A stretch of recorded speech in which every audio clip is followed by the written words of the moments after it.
Hello student, welcome to Academic Passion. Student, in this video we will discuss about the real number. Okay, जो हमारा class 10th का chapter 1 है real number, हम इसके बारे में पढ़ने वाले हैं। ये हमारा एनसीईआरटी पैटर्न पे है।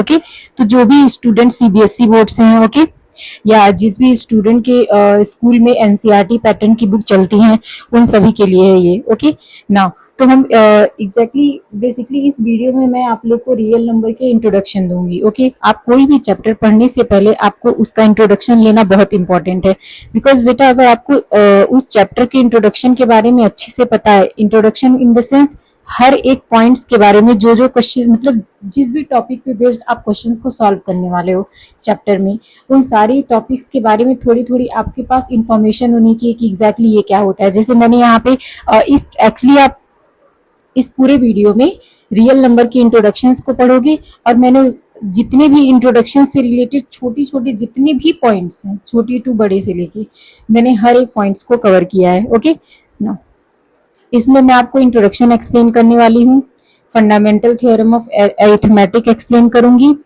एंड इसके अलावा आपको रिविजिटिंग इरेशनल नंबर के बारे में पढ़ाऊंगी एंड ओवरऑल समरी दूंगी, जो जो मैं पढ़ाई रहूंगी पहले। ओके, तो बेटा इसके पहले आपने क्लास 9th में ऑलरेडी पढ़ा है, टर्मिनेटिंग, नॉन टर्मिनेटिंग, सारे नंबर्स के बारे में आपने पढ़ा है। सो आपने कभी ये सोचा है कि जो नंबर हम डेली लाइफ में सुनते हैं, पढ़ते हैं, उनके पीछे एक पावरफुल मैथमेटिक्स है। Okay, today we are going to learn one of the most important chapter of the class 10 mathematics, that is real number. Okay, now तो अगर आपको बोर्ड एग्जाम में फुल मार्क्स लाना चाहते हो तो ये वीडियो आपको जरूर पूरा एंड तक देखना है। ओके, बिकॉज आपका इसमें टॉपिक क्लियर होने वाला है कि एग्जैक्टली क्या, क्योंकि आपका बोर्ड एग्जाम में इससे रिलेटेड टॉपिक, जैसे आपका लास्ट ईयर 10th क्लास का पेपर आया था मैथ्स का, तो उसमें कुछ क्वेश्चंस ऐसे थे जो बाहर से भी पूछे गए थे, ऐसा स्टूडेंट का कहना था। तो बेटा अगर आपने इंट्रोडक्शन बहुत अच्छे से पढ़ा है, ओके,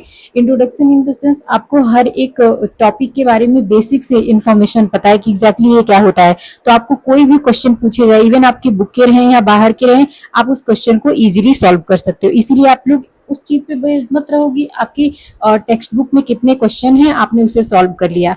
आप इस तरीके से पढ़ाई करो कि अगर आपको कहीं बाहर से भी क्वेश्चन पूछे जाए, बट टॉपिक आप ही से रिलेटेड होगा। अगर फंडामेंटल थ्योरम ऑफ मैथमेटिक्स से ही पूछेंगे, अगर आपकी बुक से वो क्वेश्चन नहीं है तो बाहर से भी है, बट अगर आपको फंडामेंटल थ्योरम के बारे में पता है तो आप उसे इजीली सॉल्व कर सकते हो। ओके ओके, नाउ ये आपका एकेडमिक पैशन चैनल है, तो इसे लाइक कर लीजिए और चैनल को सब्सक्राइब कर लीजिए और अपने फ्रेंड्स को शेयर भी कर दीजिए। Okay, so let's start from the basically हम इसमें क्या पढ़ने वाले हैं, रियल नंबर से मैं शुरुआत करूंगी कि रियल नंबर एग्जैक्टली क्या होते हैं। तो बेटा रियल नंबर क्या होते हैं, रियल नंबर एग्जैक्टली आप लोगों ने क्लास 9th में भी पढ़ा है, इसके अलावा आपने जूनियर क्लासेस में भी पढ़ा है। Real number are all the numbers that we use in mathematics. Real number एक ऐसे नंबर होते हैं जो हम अपने मैथमेटिक्स में क्या करते हैं, यूज करते हैं, like natural number, whole number, integers, rational number and irrational number. तो बेटा इस वीडियो में मैं इन्हीं सब चीजों के बारे में एक्सप्लेन करने वाली हूँ। Okay, let's start the video now. जैसे कि आप देख सकते हैं, मेरा फर्स्ट पॉइंट है 1.1 जो हमारा इंट्रोडक्शन था। तो एग्जैक्टली रियल नंबर क्या होते हैं मैंने यहाँ पे लिख दिया। जो भी स्टूडेंट नोट्स बनाना चाहते हैं तो अपनी नोटबुक खोल के बैठ जाओ और उसमें आप 1 बाय 1 लिखते रहो। अगर मैं एक्चुअली नेक्स्ट स्लाइड पे चली जाती हूँ तो आप पीछे वीडियो को करके पॉज कर लो, वीडियो को स्क्रीनशॉट ले लो और लिख लो। Okay, now real number include all the numbers we use in mathematics. Real number वो सारे नंबर्स होते हैं जो हम मैथमेटिक्स में यूज करते हैं, except complex number. Complex number को छोड़ के जिसमें हम आई का यूज करते हैं। ओके, नहीं like natural number, whole number, integer, rational number, irrational number. आपने इन सारे नंबर के बारे में पढ़ा होगा 9th क्लास में, 8th क्लास में, और भी क्लासेस में भी होती है एक्चुअली नंबर्स के बारे में। और अगर आपने नहीं भी पढ़ा है तो आप इस वीडियो के एक्चुअली इस चैनल पे मैंने 2-3 वीडियोस डाली हैं नंबर से रिलेटेड। एक क्लास 9th का नंबर सिस्टम है, आप उसमें से पढ़ सकते हो, और एक मेरा वीडियो है ऑल टाइप्स ऑफ नंबर, आप उसमें से भी पढ़ सकते हो। तो मैं डिस्क्रिप्शन में लिंक शेयर कर दूंगी, आप उससे पढ़ लेना। ओके, नाउ मैं यही सजेस्ट करूंगी आप 9th क्लास का नंबर सिस्टम का इंट्रोडक्शन पढ़ लेना। उसमें आप पढ़ोगे तो उसमें आपको और भी टॉपिक्स हैं जो कवर हो जाएंगे और इस चैप्टर में इसका यूज है। ओके, नाउ नेचुरल नंबर के बारे में आपने सुना है 1 2 3 एंड जितने भी जो नंबर 1 से स्टार्ट होके इन्फिनिट तक जाते हैं वो हमारे नेचुरल नंबर होते हैं। It is denoted by N. Whole number जो 0 से स्टार्ट होते हैं, इंटीजर जो हमारे जितने भी नंबर को हम नंबर लाइन पे रिप्रेजेंट कर सकते हैं, that is called the integer. Okay, in case of the rational number, ऐसे नंबर जिन्हें हम p बाई क्यू के फॉर्म में रिप्रेजेंट कर सकते हैं, but q is never equal to 0, but q की वैल्यू का क्या है, कभी 0 नहीं होनी चाहिए, that is called the rational number. Okay, and last one is irrational number. Irrational number क्या होते हैं हमारे, ऐसे नंबर जिन्हें हम p बाई क्यू के फॉर्म में नहीं रिप्रेजेंट कर सकते हैं, वो उसे हम क्या कहते हैं, इरेशनल नंबर कहते हैं। सो आपको ये लर्न रखना है, like rational real number equal to rational plus irrational, rational plus irrational होते हैं।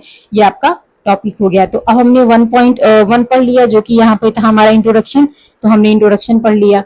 ओके, अब हम चलते हैं दूसरे टॉपिक पे, जो हमारा क्या है, Euclid comes a very important concept, that is Euclid's division lemma. Okay, जो हमारा यूक्लिड्स डिवीजन लेमा है, ये बेटा ये बहुत एक सिंपल कॉन्सेप्ट है जिसके बारे में आप बहुत अच्छी से पहले से ही जानते हो, बट आपको ये यहाँ पे इस नाम से पॉइंट आउट किया गया है, और इससे कुछ बच्चे ऐसे होंगे जो इससे कंफ्यूज होंगे कि हाँ ये बहुत ज़्यादा हार्ड है या कुछ भी है।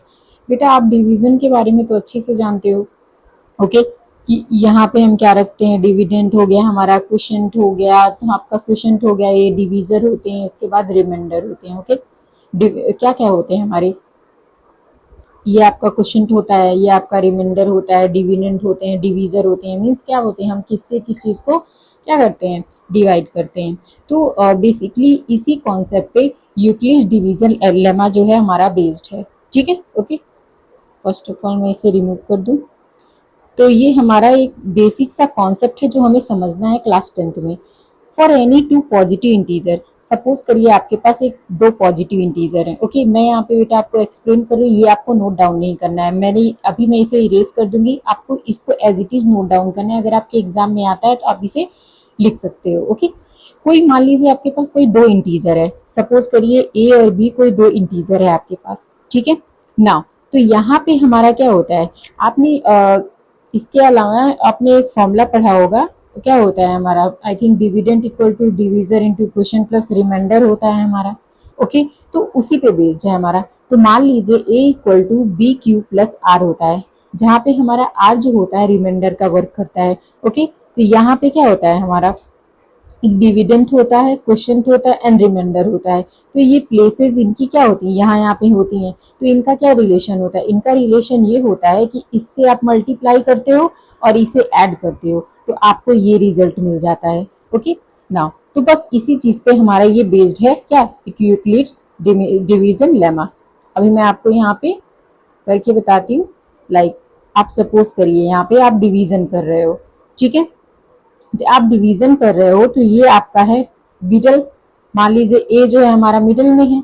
ओके, जो डिविडेंड का वर्क करे, आप यहाँ पे क्या करोगे, ये बी है, ठीक है ना, ये हमारा क्वेश्चन और ये हमारा रिमाइंडर आ रहा है। ओके, तो हम क्या कर रहे हैं, बी और क्यू को मल्टीप्लाई करना है, जो कि हमारा ये है, और ये रिमाइंडर को आप जब ऐड कर दोगे तो आपको ये डिविडेंड मिल जाता है। Okay, I hope you got it.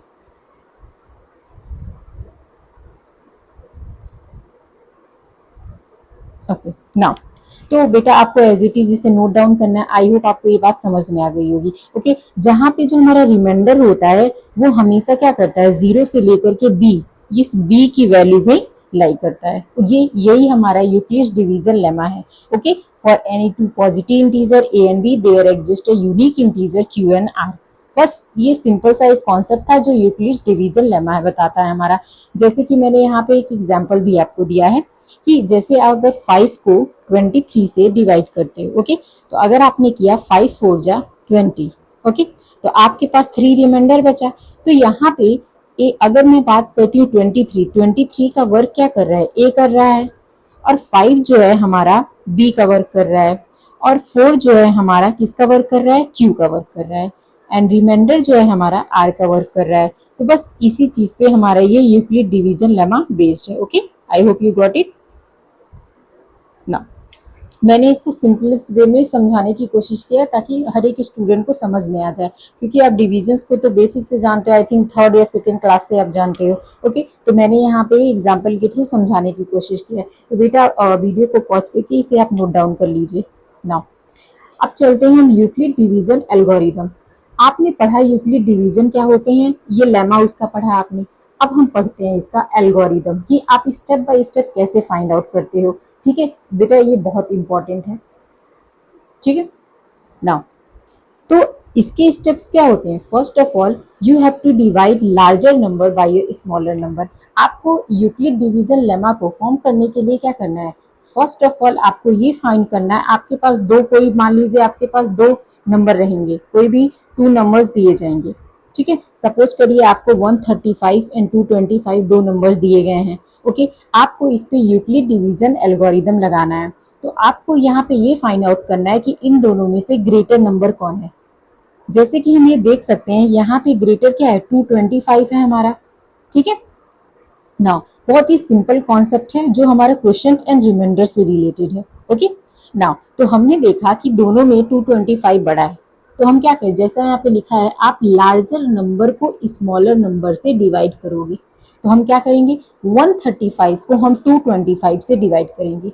Okay, बस आपको ये काम करना है, बड़े वाले नंबर को पिक करना है, छोटे वाले नंबर से डिवाइड करना है। तो जैसे कि मैं यहाँ पे आपको डिवाइड करके यहाँ पे शो करती हूँ, 225 से हमने किया। सपोज करिए 135 1 जब 135 हमने किया।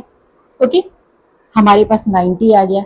अब हमने देखा यहाँ पे 90 जो है हमारा लेसर है, तो हम क्या करेंगे, यहाँ पे आप पॉइंट लगा करके नहीं सॉल्व करने वाले हो, यहाँ पे आप यूक्लिड डिवीजन एल्गोरिदम लगाओगे। तो हम क्या करेंगे, यहाँ पे जो ए बी क्यू और आर का वर्क कर रहा है उसको एज इट इज हम क्या करेंगे, यूक्लिड डिवीजन लेमा के फॉर्म में लिख देंगे, A equal to B Q plus R के फॉर्म में लिख देंगे। ओके नाउ, तो आप देख सकते हैं हमने यहाँ पे ए की वैल्यू जो है हमने यहाँ लिखा है इसको। ओके नाउ, हमने यहाँ पे बी की वैल्यू 135 है जो हमने यहाँ लिख दिया। इसके बाद क्या है, हमारा क्वेश्चन की वैल्यू 1 है जो हमने यहाँ पे लिख दिया। रिमाइंडर की वैल्यू 90 है जो हमने यहाँ लिख दिया। ओके, अब देखते हैं हमारा रिमाइंडर जब तक 0 ना आ जाए तब तक आपको यूक्लिड डिवीजन एल्गोरिदम को लगाना है। क्या लिखा है, रिपीट अंटिल रिमाइंडर 0। आपको ये एल्गोरिदम तब तक यूज करना है जब तक रिमाइंडर 0 ना हो जाए। एंड द लास्ट डिवीजर, जो भी हमारा लास्ट डिवीजर होगा, आपका डिवीजर क्या होता है बेटा, जो हमारा लास्ट डिवीजर होगा, डिवीजर बेटा डिवीजर ये होता है। ओके, डिविडेंट ये होता है, क्वोशिएंट ये होता है, रिमाइंडर ये होता है। आई hope you got it. Maximum student को पता होगा, बट कुछ ऐसे स्टूडेंट होंगे जिन्हें नहीं पता होगा। ओके नाउ, तो आपका जो लास्ट डिवीजर रहेगा वही आपका एचसीएफ होगा। तो यहाँ पे हमारा रिमाइंडर 90 है, इसका मतलब 0 नहीं आया, तो हम आगे प्रोसीड करेंगे। अब हमारा जो डिवीजर है इसको दोबारा हम लेंगे। ठीक है, तो नेक्स्ट स्टेप में अगर आपका रिमाइंडर 0 नहीं आता है तो आप डिवीजर को लोगे, यहाँ वाली वैल्यू को लोगे।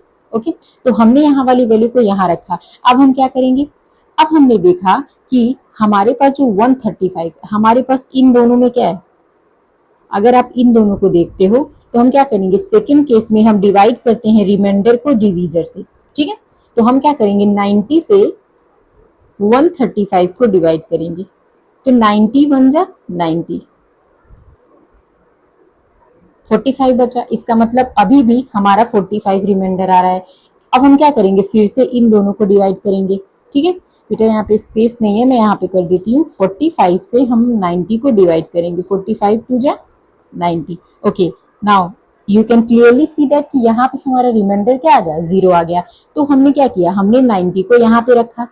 तो मैंने क्या कहा, क्या बोला गया, लास्ट स्टेप, लास्ट डिवीजर जो होगा हमारा एचसीएफ होगा। अगर हमारा रिमाइंडर यहाँ पे 0 आ गया, इसका मतलब ये है कि ये हमारा डिवीजर है और यही हमारा एचसीएफ होगा। ओके, तो बेटा आपको एचसीएफ निकालने तो आता है, नो डाउट, बट आपको क्लास 10th में हो आप लोग, तो कोई ना कोई तो एक्स्ट्रा मेथड तो आपको बताया ही जाएगा एचसीएफ से रिलेटेड। तो यूक्लिड डिवीजन एल्गोरिथम का भी इस्तेमाल करके उसके लेमा से आप फाइंड आउट कर सकते हो एचसीएफ। ओके नाउ, तो बेटा ये सब रफ वर्क है जो आपको लिखना ही चाहिए। ओके, बिकॉज अगर आप अपने बोर्ड एग्जाम में लिखते हो राइट हैंड साइड में, तो एग्जामिनर को ये लगेगा कि हाँ स्टूडेंट को आता है अच्छी खासे, आपने चीटिंग भी नहीं किया या ऊपर ऊपर से चीजों को नहीं समझते हो। Okay now I hope you got it. आप वीडियो को पॉज करके इसके स्टेप को अपनी एक्चुअली बेटा नोट्स बनाओ। अगर आप नोट्स बनाते हो तो एग्जाम के एक दिन पहले रिविजन करने के लिए बहुत ईजी हो जाता है।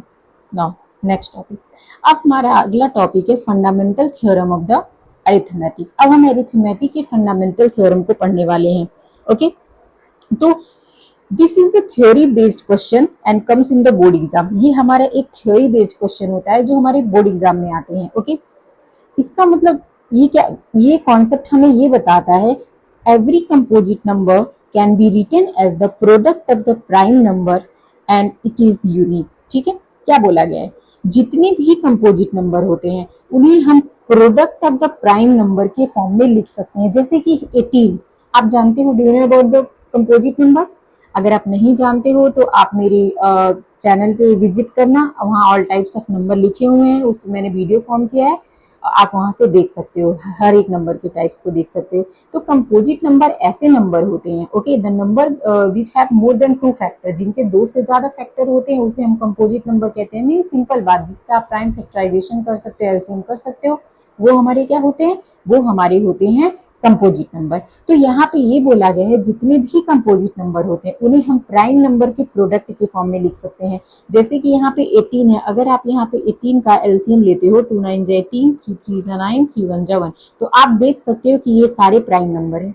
ओके, इसीलिए इसका नाम प्राइम फैक्टराइजेशन पड़ा है, तो हमने यहाँ पे इसको रखा। ओके, नाउ अब हम यहाँ पे अगर 60 का करते हैं, 2 3 जा 6 एंड 15, 3 5 जा 15 एंड 5 1 जा 5, तो ये हमारे सारे क्या है, ये हमारे सारे जितने भी हैं ये सब हमारे प्राइम नंबर है। तो बस fundamental theorem of arithmetic says about the composite number can be written in the form of the product of the prime numbers. Okay, I hope you got it. तो बेटा इस वीडियो को pause करके आप इसे नोट डाउन कर लेना। Okay, ना अब यहाँ पे मैंने एलसीएम और एचसीएफ से रिलेटेड एक कॉन्सेप्ट समझाने की कोशिश किया है। तो बेटा एक्चुअली ये आप पहले से जानते हो, टेक लोवेस्ट पावर ऑफ, अगर हम एचसीएफ कर रहे हैं किसी का तो हमेशा हम लोवेस्ट पावर को टारगेट करते हैं। ओके, एलसीएम के केस में हम हमेशा हाईएस्ट पावर को टारगेट करते हैं। ये एक बेसिक सी चीज थी। जैसे अगर मैं आपको कोई 2 नंबर्स देती हूँ और मैं कहती हूँ find out the HCF and LCM, in that case you will use this prime factorisation. Okay, हमने क्या किया, हमने 12 का यहाँ पे प्राइम फैक्टराइजेशन किया, तो you can clearly see that 2 power 2 into 3, तो हमने यहाँ पे इसको ऐसे लिख दिया। ओके, नाउ अब 18 के केस में हमारे पास है 2 9 जा 18, 3 3 जा 9, 3 1 जा 3, तो you can clearly see that 3 power 2 into 2 जो हमारी ये वैल्यू होती है। ठीक है, ये वैल्यू होती है, हमने यहाँ पे ऐसे रख दिया। ठीक है, तो हमने यहाँ पे 2 इंटू 3 पावर 2 रखा। ठीक है, तो यहाँ पे हमारी एलसीएम की वैल्यू आ गई 2 इंटू 3 इक्वल टू 6।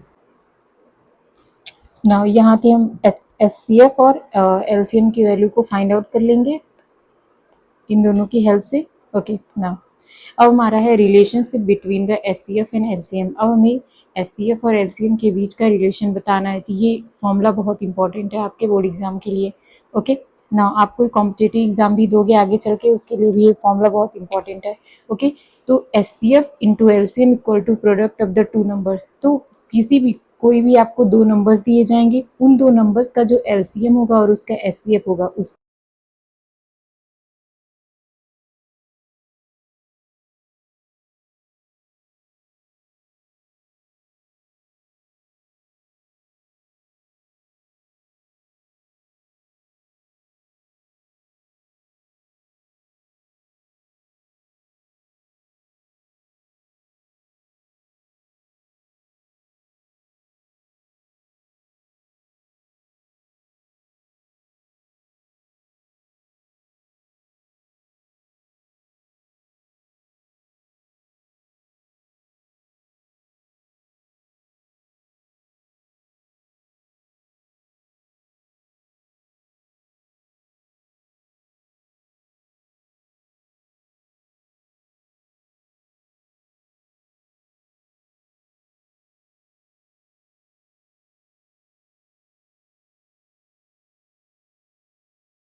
सकते हैं, जिन्हें हम P LCM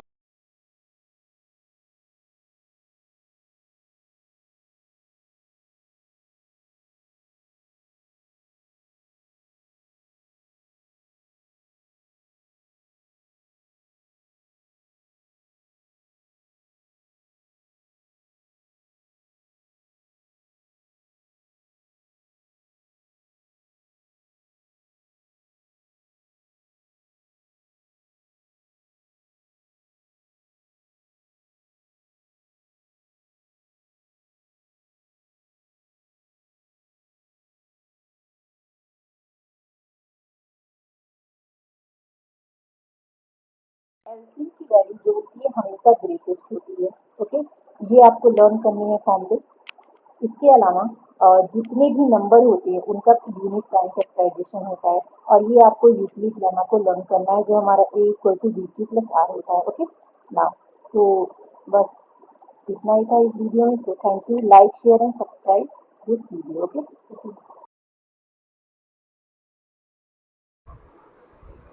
hello student, welcome to academic passion. Student, in this video we will discuss about the exercise 1.1, जो हमारा रियल नंबर चैप्टर का है, क्लास 10th का, और ये हमारा एनसीईआरटी पैटर्न का है। ओके, तो जिस भी स्टूडेंट के स्कूल में ये बुक चलती है एनसीईआरटी पैटर्न की, उनके लिए है, और सीबीएसई बोर्ड के लिए है। ओके ना, इसके अलावा भी अगर कोई ऐसे स्टूडेंट है जिन्हें क्वेश्चंस की प्रैक्टिस करनी है रियल नंबर की, तो ये आपके लिए है। ओके, तो हमारा एक्सरसाइज बेसिकली क्या, एक्सरसाइज 1.1, जिसमें हमारा क्या है, बहुत सारे क्वेश्चंस है, उसे हमें सॉल्व करनी है। आपने इंट्रोडक्शन का वीडियो अगर नहीं देखा है तो आई वुड सजेस्ट कि आप उसको देख लीजिए, बिकॉज बेटा अगर आप कोई भी एक्सरसाइज सॉल्व करने जा रहे हो मैथ्स में, तो आपको उसका इंट्रोडक्शन अच्छे से पता होना चाहिए कि एग्जैक्टली ये टॉपिक होते क्या हैं। जैसे यूक्लिडीज है, यहाँ पे यूक्लिड डिवीजन एल्गोरिदम है, वो क्या होता है, इनका लेमा क्या होता है, अरिथमेटिक ऑपरेशंस क्या होते हैं, मीन्स आपको ये बेसिक नॉलेज होनी चाहिए। ओके, अदरवाइज क्वेश्चंस करने में आपको प्रॉब्लम हो सकती है। Okay, now move to the exercise.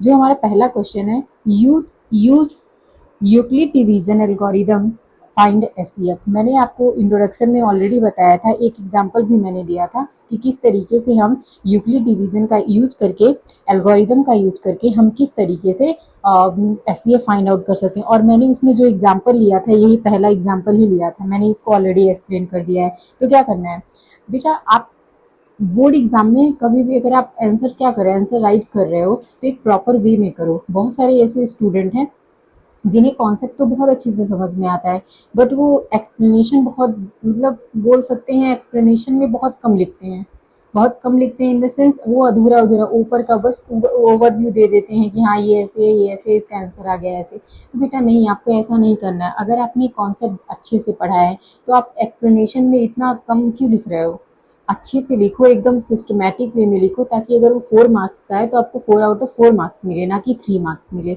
Okay, तो मैं इस वीडियो में, मेरे जितने भी वीडियोज में, मेरा ये पर्पस है कि आप लोग को एग्जाम में कैसे आंसर राइट करने हैं। जैसे मैंने यहाँ पे एक क्वेश्चन ये करके बताया है, ताकि आप ये किस तरीके से, आपको एग्जाम में ऐसे ही लिखने हैं कि गिवन क्या है, हमें क्या सॉल्व करना है और कैसे सॉल्व करना है।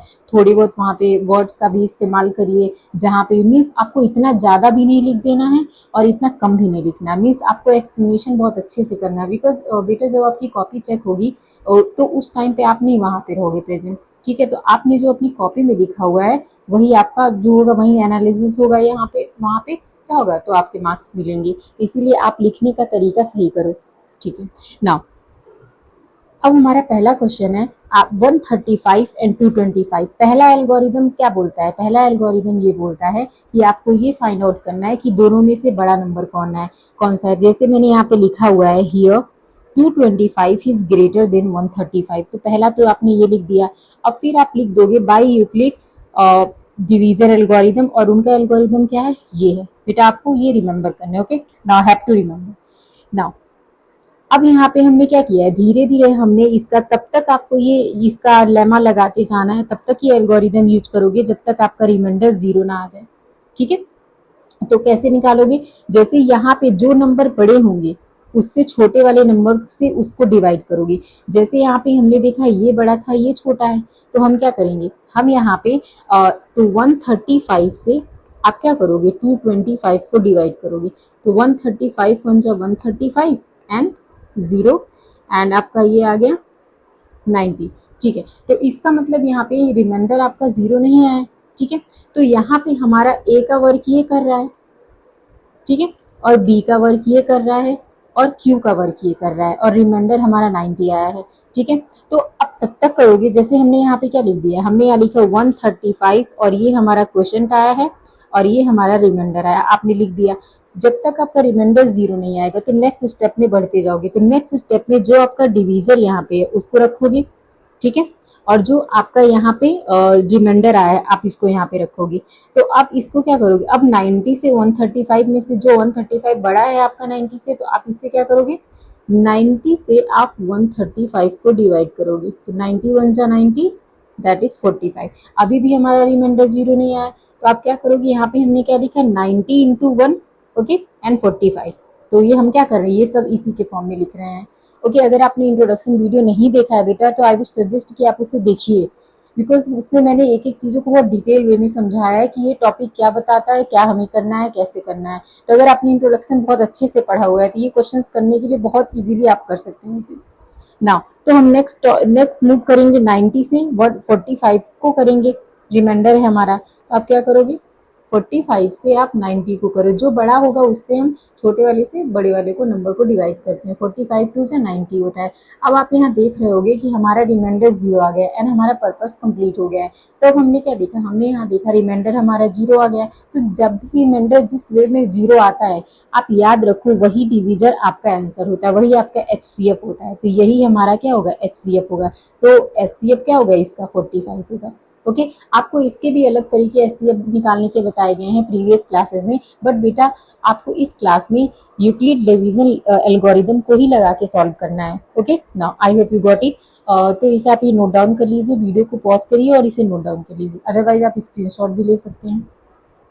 नाउ ये बस मैंने आपको समझाने के लिए एक दो स्लाइड इसमें छोड़ी हुई है ताकि आपको अच्छे से समझा सकूं। अब हमारा ये देख लीजिए, अगला क्वेश्चन है बिल्कुल सेम, आप देख सकते हैं कि इन दोनों में से बिगर कौन है, इन दोनों में से बड़ा ये है।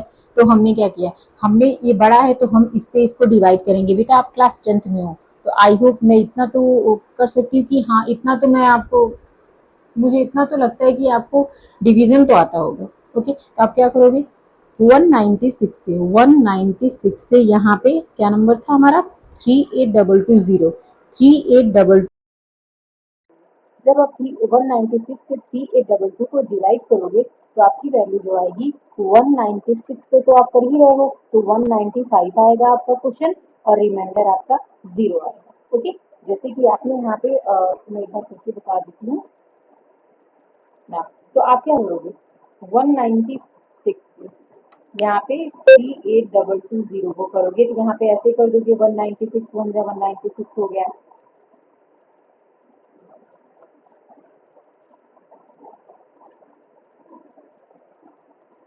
ये हमारा हो गया।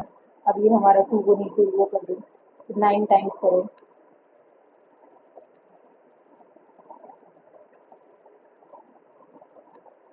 ये हमारा हो गया। ठीक है, अब यहाँ पे 0 ऐसे 0 ही है। ठीक है ना?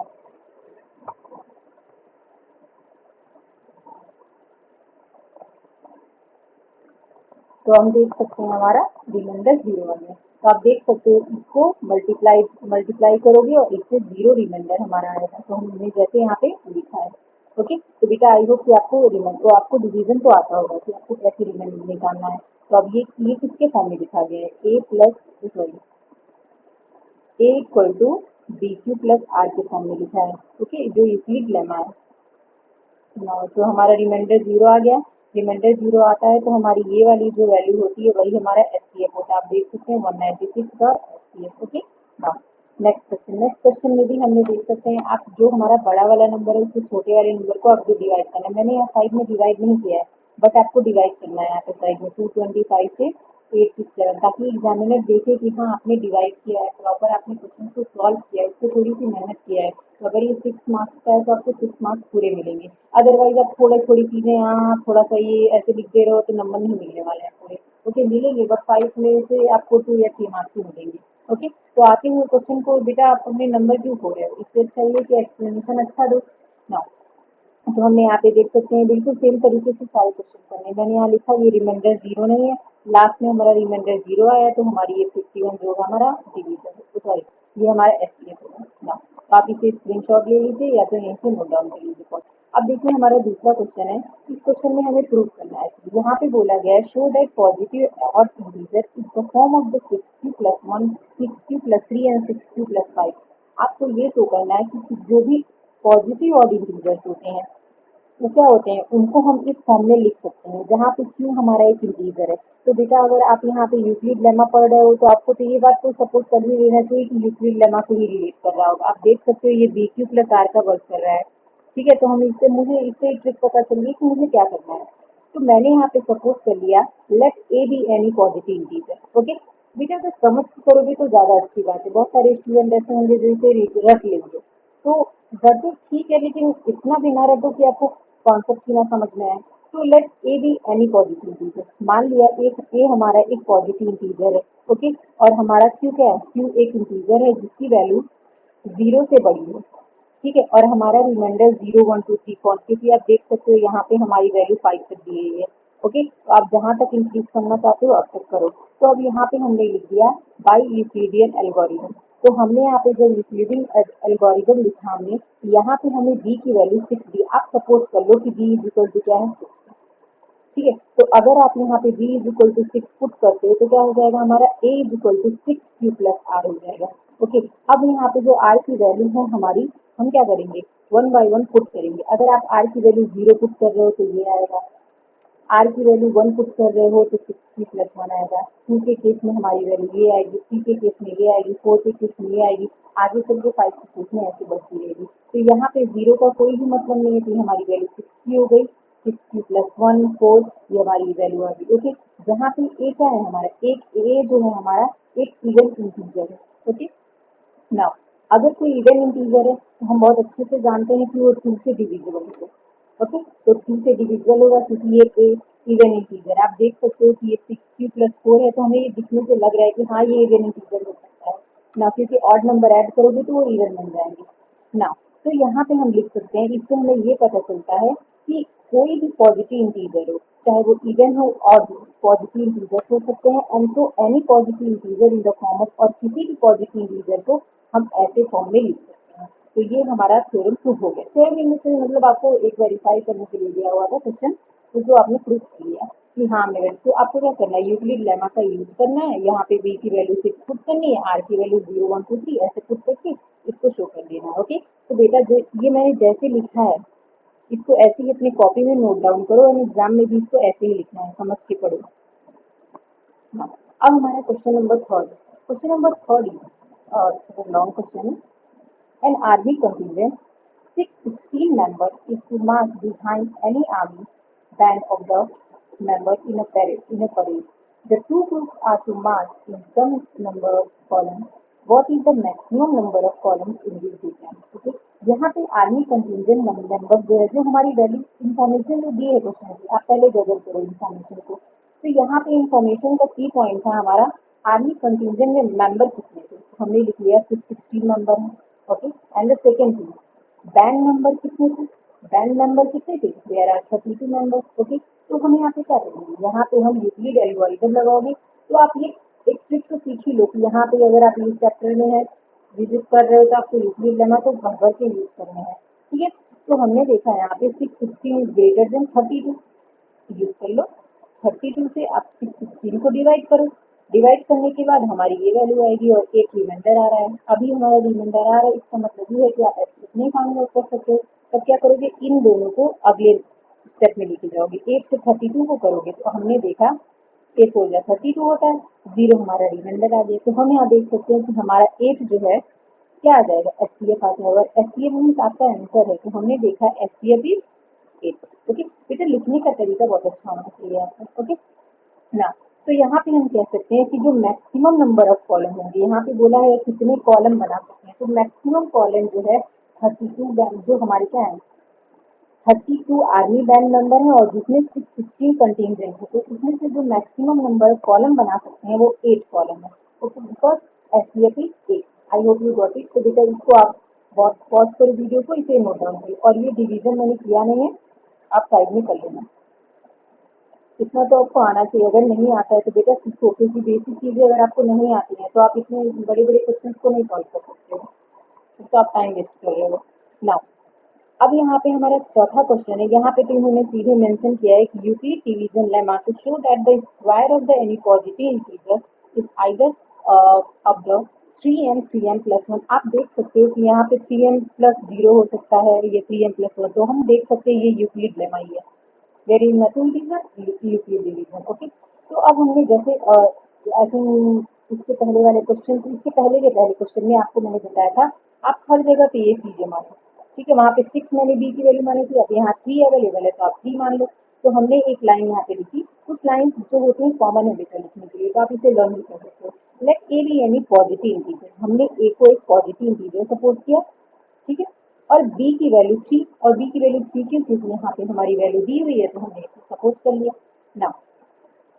अब हमने यहाँ पे यूज किया by the Euclid division. Euclid division के थ्रू हमें ये पता है कि ये वैल्यू होती है, जो मैंने इंट्रोडक्शन में बहुत अच्छे से एक्सप्लेन किया और बेटा उसको देखो, वीडियो को, इंट्रोडक्शन वीडियो को जरूर देखिए, आई वुड सजेस्ट। ओके ना, अब यहाँ पे हम क्या करेंगे, b की वैल्यू को हमने 3 पुट कर दिया, जैसे कि आप देख सकते हैं ऊपर भी मैंने ये बात बोली थी। और r की वैल्यू जो होती है 0 और b के बीच में होती है, और यहाँ b की वैल्यू 3 है तो हमने यहाँ पे मेंशन कर दिया। ठीक है, तो here remainder is r must be whole number, और हमारे r की वैल्यू जो है होल नंबर में होनी चाहिए, जो आप इसके पीछे भी देखते आ रहे हो। और यहाँ 2 तक इसलिए लिखा हुआ है, यहाँ पे 2 तक मैंने कहा है कि यहाँ पे एनी पॉजिटिव इंटीजर जो 3m+1 है, तो हमें कुछ वैल्यू तक निकालनी है, तो हमने यहाँ पे 0 1 कर दिया है। तो अब हम क्या करेंगे, यहाँ पे r की वैल्यू 0 करोगे तो केवल 3q आएगा। ओके ना, आर की वैल्यू 1 करोगे तो CQ+1, आई की वैल्यू 2 करोगे तो CQ+2 आ जाएगा। ओके, तो आप इसे नोट डाउन कर लीजिए, अदरवाइज स्क्रीनशॉट ले लीजिए। Move to the next step. अब हम आर की वैल्यू 0 करेंगे तो ए की वैल्यू 3Q आएगी। अब हम क्या करेंगे, यहाँ पे क्या बोला गया था बेटा, स्क्वायर की बात की गई थी, स्क्वायर इज नंबर। हम क्या करेंगे, दोनों साइड इसको इक्वेशन 1 सपोज करेंगे और इसमें दोनों साइड हम स्क्वायर कर देंगे। स्क्वायर हमने किया, ये 3 की स्क्वायर है, तो बेटा अगर ये 3 की स्क्वायर है इसका मतलब इसका भी स्क्वायर है, इसका भी स्क्वायर है, तो 3 का भी स्क्वायर है और ये 3 का भी स्क्वायर है। और 3 का स्क्वायर आपको पता होगा 9 नहीं होता है, अगर नहीं पता है तो लर्न करो। तो ये हमारी वैल्यू क्या हो जाएगी, 9Q² हो जाएगी। Okay, now I am going to rub it. ये मैंने बस आपको समझाने के लिए बताया है, बाकी इसको नोट डाउन करने हैं। स्क्वायर है। अब हमें पता है कि हम 9 को क्या लिख सकते हैं, हमें पता है 9 को क्या लिख सकते हैं, हम 9 को हम लिख सकते हैं 3 × 3। तो हमने जब यहाँ पे 9 को 3 × 3 लिखा, तो यहाँ हमारी वैल्यू 3Q² अलग हो गई, 3 अलग हो गया, तो हमने 3Q² को क्या suppose to the next step. अब हम r की वैल्यू 0 करेंगे तो a की वैल्यू 3Q आएगी। अब हम क्या करेंगे, यहाँ पे क्या बोला गया था बेटा, स्क्वायर की बात की गई थी, स्क्वायर इज नंबर। हम क्या करेंगे, दोनों साइड इसको इक्वेशन 1 सपोज करेंगे और इसमें दोनों साइड हम स्क्वायर कर देंगे। स्क्वायर हमने किया, ये 3K² है, तो बेटा अगर ये 3Q² है इसका मतलब इसका भी स्क्वायर है, इसका भी स्क्वायर है, तो 3 का भी स्क्वायर है और ये Q का भी स्क्वायर है। और 3 का स्क्वायर आपको पता होगा 9 नहीं होता है, अगर नहीं पता है तो लर्न करो। तो ये हमारी वैल्यू क्या हो जाएगी, 9Q² हो जाएगी। Okay, now I am going to rub it. ये मैंने बस आपको समझाने के लिए बताया है, बाकी इसको नोट डाउन करने हैं। स्क्वायर है। अब हमें पता है कि हम 9 को क्या लिख सकते हैं, हमें पता है 9 को क्या लिख सकते हैं, हम 9 को हम लिख सकते हैं 3 × 3। तो हमने जब यहाँ पे 9 को 3 × 3 लिखा, तो यहाँ हमारी वैल्यू 3Q² अलग हो गई, 3 अलग हो गया, तो हमने 3Q² को क्या सपोज कर लिया, n सपोज कर लिया। क्यों किया, क्योंकि हम देख रहे हैं यहाँ पे कोई एक अलग तरीके का इंटीजर है, तो हमने इसे 3Q² को ही अब मान लिया। ठीक है, तो हमने इसको a²= 3m। अब बिल्कुल सेम पैटर्न हम इसके साथ भी करेंगे, बोथ साइड आप स्क्वायर करोगे, स्क्वायर करने के बाद बेटा यहाँ पे जिस आइडेंटिटी का आप इस्तेमाल कर रहे हो उसको यहाँ लिख सकते हो। आइडेंटिटी के बारे में आपको क्लास बताया गया होगा, अगर आपने नहीं पढ़ा है तो बेटा I would like to suggest कि आप नंबर सिस्टम के इंट्रोडक्शन वीडियो को बहुत अच्छे से देख लीजिए, क्लास 9 के मेरे चैनल पे पढ़ा हुआ है, मैंने I think recent video upload किया हुआ है। 30 मिनट का है, तो बेटा अगर आप 30 मिनट पढ़ लेते हो तो आपका कॉन्सेप्ट क्लियर हो जाएगा। तो नंबर सिस्टम का इंट्रोडक्शन, बस आपको इंट्रोडक्शन पढ़ना है, जस्ट इंट्रोडक्शन, जिसमें आइडेंटिटी के बारे में भी है, हर एक चीज़ों के बारे में बताया हमने, तो इसे पढ़ लीजिए आप। यहाँ पे फॉर्मूला क्या है हमारा, x² y² + 2xy। ये सब फॉर्मूले अगर आप लिखते हो ना तो एक अच्छा इंप्रेशन बनता है कि एग्जामिनर को लगता है हाँ स्टूडेंट फॉर्मूले भी याद है, इसमें बहुत अच्छे से क्वेश्चन किए, मीन एफर्ट दिया है, आपको पूरे मार्क्स मिलेंगे ना। यहाँ पे एक्स प्लस वाई का होल स्क्वायर है, तो हमने यहाँ पे खोल दिया एक्स प्लस वाई का होल स्क्वायर, ओपन किया, ठीक है, कैसे किया आपको ये पता होगा ना। अब हमने देखा कि यहाँ पे इन दोनों में से कुछ कॉमन मिल रहे हैं, इसको मैंने अभी सेपरेट रखा, इन दोनों में 3 कॉमन मिल रहा था, ओके, 3 3 जा 9 एंड 3 2 जा 6। अब हमने इसको क्या मान लिया, इसको हमने एम मान लिया, ठीक है ना। तो हमने इसको क्या मान लिया, इसको पूरे को एम मान लिया, तो हमारी वैल्यू क्या आ रही है, A square is equal to 3m plus 1। अब हम क्या करें, इसके पहले हमने किया ए स्क्वायर इक्वल टू 3m आया, अगले स्टेप में स्क्वायर किया हमने A square equal to 3m plus 1 आया, इसका मतलब नेक्स्ट स्टेप में हमारा A square equal to 3m plus 2 आएगा, ओके ओके। चलिए हम देखते हैं क्या आता है। हमने 2 रखा, इसको हमने स्क्वायर किया, ए प्लस बी का होल स्क्वायर है, वैल्यू हमारी ये आई, ठीक है। तो हमने यहाँ पे देखा A square is equal to 3m plus 1, ठीक है।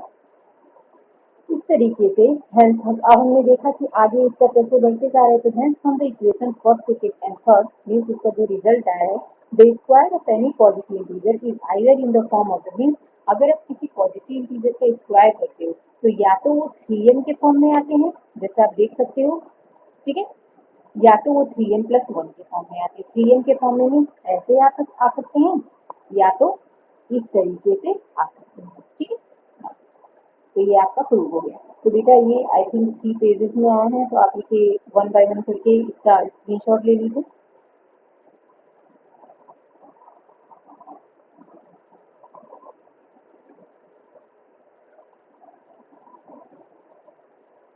हाँ, बेटा अगर आपको वीडियो पसंद आ रही है, अपने दोस्तों को नहीं शेयर किया है तो आप अपने दोस्तों को शेयर भी कर दीजिए एंड वीडियो को लाइक कर दीजिए, अगर सब्सक्राइब नहीं किया तो सब्सक्राइब भी कर दीजिए ना।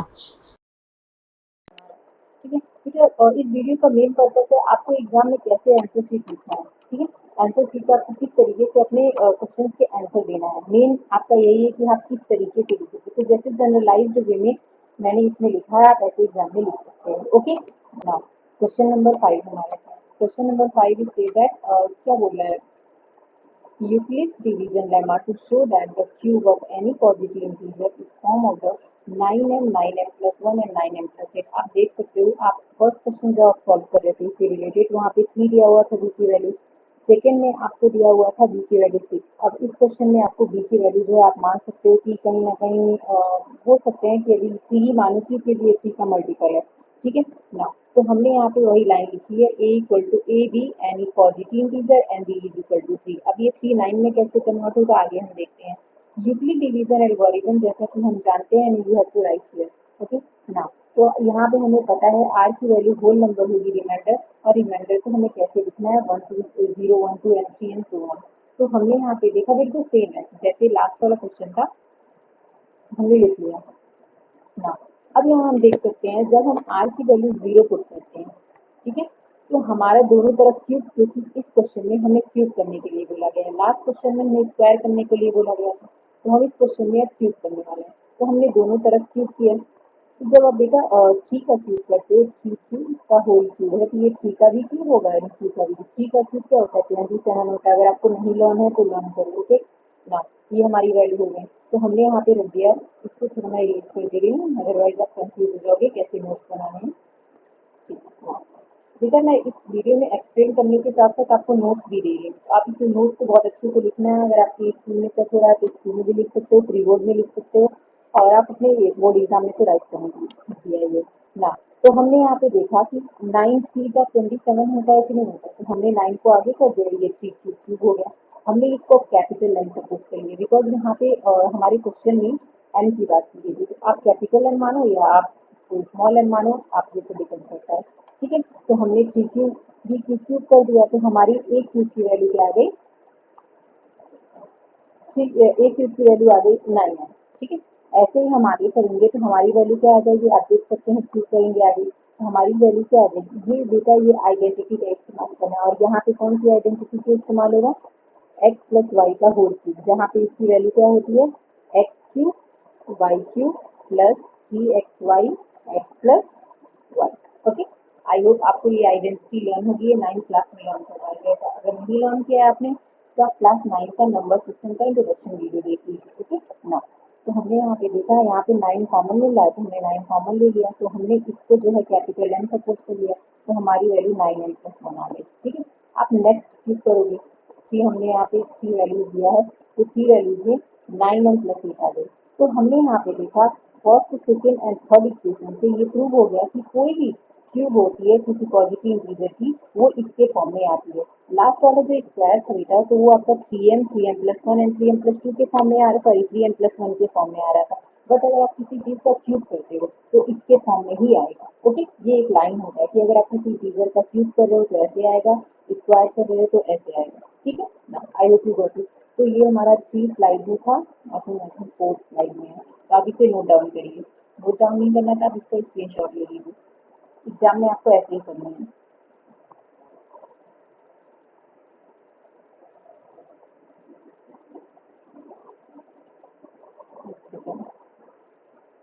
फर्स्ट स्लाइड, ये सेकेंड स्लाइड, थर्ड स्लाइड। बेटा आइडेंटिटी लर्न कर लो, अदरवाइज जब आप क्वेश्चन करते ही क्या करोगे, जब आप यहाँ पे फंस जाओगे, क्योंकि आपको आइडेंटिटी नहीं लर्न होगी। ये आपका लास्ट, move to the next question. I think next question नहीं है यहाँ पे, तो बेटा thank you and like share and subscribe this video. And आपको और किसी भी टॉपिक की वीडियो चाहिए तो आप कमेंट सेक्शन में लिख सकते हो। ओके, और वीडियो कैसे। Hello student, welcome to Academic Passion. Student, in this video we will discuss about the exercise 1.2 जो हमारा रियल नंबर की एक्सरसाइज है 1.2, और ये हमारा NCERT पैटर्न पे। ओके, NCERT पैटर्न पे और CBSE बोर्ड के लिए भी है। तो जिस भी स्टूडेंट के स्कूल में ये बुक चलती है उन सारे स्टूडेंट के लिए है जिनमें भी NCERT चलती है। ओके नाउ, तो ये बोर्ड एग्जाम के लिए है। बोर्ड एग्जाम के लिए क्या मेन, इस वीडियो का मेन आपका एम है कि आपको किस तरीके से आंसर शीट राइट करनी है। आंसर शीट में जो होती है आप क्वेश्चंस को किस तरीके से आंसर को वहाँ पे लिखोगे, इसके लिए मैंने यहाँ पे ध्यान दिया है। और एक्सप्लेनेशन मीन्स आपका गुड एक्सप्लेनेशन कैसा होता है, आपको इस तरीके से करने हैं। नाउ फर्स्ट क्वेश्चन है हमारा, express each number as a product of the prime factor. That is very easy, जो आप इसके पहले भी पढ़ के आ रहे हो, क्लास 7th 8th ऐसे पढ़ के आ रहे हो कि आपको जितने भी नंबर्स दिए जाएंगे आपको उसके प्राइम फैक्टराइजेशन के फॉर्म में लिख देने हैं। ओके, प्राइम फैक्टराइजेशन मीन्स आपको एलसीएम फॉर्म करने हैं। तो आप यहाँ पे क्या करोगे, जैसे 140 दिया हुआ है तो आप 140 का एलसीएम करोगे। जैसे मैंने यहाँ पे स्पेस दिया है, मैं यहाँ पे करके दिखा दे रही हूँ। जैसे कि आप यहाँ देख सकते हो, ठीक है, तो हमारी जो वैल्यू है वो क्या दी हुई है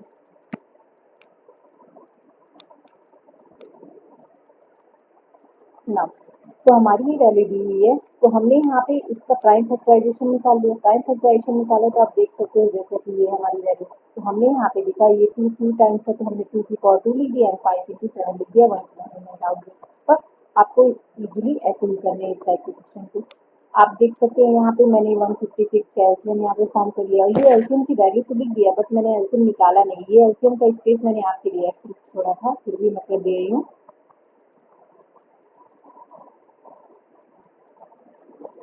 ओके, आप देख सकते हैं यहाँ पे जो वैल्यू है 2 पावर 2 एंड 3 × 13, ये हमने वैल्यू रखी है।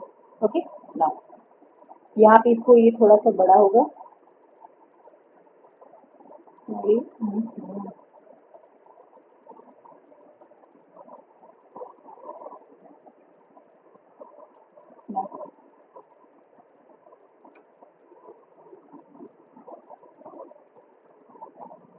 जैसे कि आप देख सकते हो इसको एलसीएम करना है। एलसीएम करने के बाद जो वैल्यू ये 2 टाइम्स है तो 3 पावर 2, 2 टाइम्स है 5 पावर 2 एंड 17 एवरेज है, तो इसको हम ऐसे लिखिए। बस आपको ऐसे ही लिखना है, एलसीएम साइड में सॉल्व करना है और आपका आंसर आ जाएगा। ओके नाउ नेक्स्ट आप देख सकते हैं, नेक्स्ट में भी आपको यही काम करना है। तो बेटा ये आपको खुद करना है एलसीएम, ये आपको एलसीएम खुद करना है। जैसे मैंने यहाँ पे वैल्यूज को लिख दिया है, कैसे करना है, ये वैल्यूज कैसे आई, ये आपका हिंट है कि ये 5 से कटने वाला है, 7 से कटने वाला है, 11 से और 13 से। तो आप यहाँ पे एलसीएम कर लेना बेटा, एलसीएम इंपॉर्टेंट है, मैंने इसकी इसलिए किया ताकि आप इसे प्रैक्टिस करो। ओके नाउ ये आप देख सकते हो ये तीनों प्राइम नंबर से कट रहा है, तो आप सबसे पहले 17 की टेबल से इसे कट करोगे एंड आफ्टर दैट 19 की टेबल से एंड आफ्टर दैट 23 की टेबल से करोगे, तो ये वैल्यू आपकी आएगी जो यहाँ पे आप पुट करोगे। ओके, तो आपको एक तरीके से कुछ स्टूडेंट ऐसे होते हैं जो लर्न भी कर लेंगे कि 7 4 2 9 होगा, इसमें 3 प्राइम नंबर से डिविजिबल होगा, तो आप एग्जाम में स्टक नहीं होंगे। इन द सेंस आपके एग्जाम में आप लोग सपोज करो एग्जाम में आ गए, तो इतने बड़े बड़े नंबर आप कहाँ से सपोज करोगे कि 1 से तक करोगे, 2 से, 3 से, 4 से, 5 से, ये किससे कटने वाला है। इससे अच्छा ये है कि आपको थोड़ा बहुत तो आइडिया होना चाहिए कि इस टाइप के नंबर के कौन से डिविजिबल नंबर्स होते हैं, किससे डिविजिबल हो जाए। Okay, that's like 17, 19 and 23। तो आपको ये थोड़ा सा लर्न कर लेना चाहिए, मैं ये सजेस्ट करूंगी। ठीक है ना, ये हमारा आप देख सकते हैं, ये सारी चीजें इस टाइप के क्वेश्चन को हम ऐसे ही करने वाले हैं। अब हमारा क्वेश्चन नंबर 2 है। Question number 2 is very easy, जो आपको एचसीएफ और एलसीएम निकालने हैं। बेटा ये मैंने आपको इंट्रोडक्शन में बहुत अच्छे से समझाया हुआ है। ये एक फॉर्मूला होता है, जो एलसीएम और एचसीएफ के प्रोडक्ट जो होते हैं वो हमारे किसी भी 2 नंबर के प्रोडक्ट के इक्वल होते हैं। जैसे आपको कोई 2 नंबर दिया जाएगा इस टाइप के क्वेश्चन में, आपको उन 2 नंबर से एचसीएफ और एलसीएम फाइंड करने हैं एंड जो भी वैल्यू पूछी जाएगी आपको फाइंड करनी है। ओके, जैसा आप देख सकते हैं यहाँ पे, सबसे पहले हम यहाँ पे ये लिखेंगे, जो नंबर्स दिए गए हैं हमने ये लिख लिया। उसके बाद हमने 26 का और 91 का अलग से एलसीएम ले लिया। एलसीएम आपको 26 का सेपरेट लेना है, 91 का सेपरेट, आपको ये एलसीएम लेना ही है साइड में, अदरवाइज आप ये लिख नहीं पाओगे। ठीक है, हमने लिख लिया। तो अब हम इन दोनों में से एलसीएम करेंगे। एलसीएम हमने किया तो क्या है हमारा 2 7 13 है, और इसका एचसीएफ किया तो हमारा केवल 13 कॉमन है, तो इसका एचसीएफ जो है हमारा 13 आ गया। ओके, तो अब हमारा क्या है, आपको यहाँ पे वेरीफाई करने से ये लेफ्ट हैंड साइड और राइट हैंड साइड, तो आप क्या करोगे, एचसीएफ को एलसीएम से मल्टीप्लाई किया हमने, आप देख सकते हैं हमने मल्टीप्लाई किया तो 2366 आया। ठीक है, तो हम क्या करेंगे यहाँ पे, और नेक्स्ट हम दोनों नंबर को प्रोडक्ट करेंगे। ओके, क्योंकि प्रोडक्ट ऑफ 2 नंबर है, तो दोनों नंबर को हम प्रोडक्ट करेंगे। तो हमने प्रोडक्ट किया तो ये है, तो हम देख सकते हैं दोनों इक्वल है। तो है प्रूव्ड कि ये जो है वेरीफाई हो गया कि एचसीएफ और एलसीएम का मल्टीप्लीकेशन किसी भी 2 नंबर की किसी भी क्या यहाँ 26 और 91 ही 2 नंबर है, तो इन दोनों के प्रोडक्ट के इक्वल आया है। ओके, जो हमारा वेरीफाई हो गया, तो आप यहाँ पे लिख दोगे हैंस वेरीफाइड। इसे नोट डाउन कर लो, आपको ऐसे ही एग्जाम में लिखने हैं। हाँ, इस टाइप के सारे क्वेश्चन ऐसे ही करने हैं। फर्स्ट आपको एलसीएम फाइंड आउट करनी है, एलसीएम एचसीएफ फाइंड आउट करने हैं। एलसीएम जैसे हमने निकाला तो यहाँ पे ये वैल्यू है, आपको दोनों निकाल के दिखा देने हैं। देख लिया हमने, दोनों इक्वल है तो ये वेरीफाई हो गया। बेटा ये सॉल्व कर लेना। ओके, आपको ये बेसिक चीजें आनी चाहिए एलसीएम वगैरह करने के लिए ना।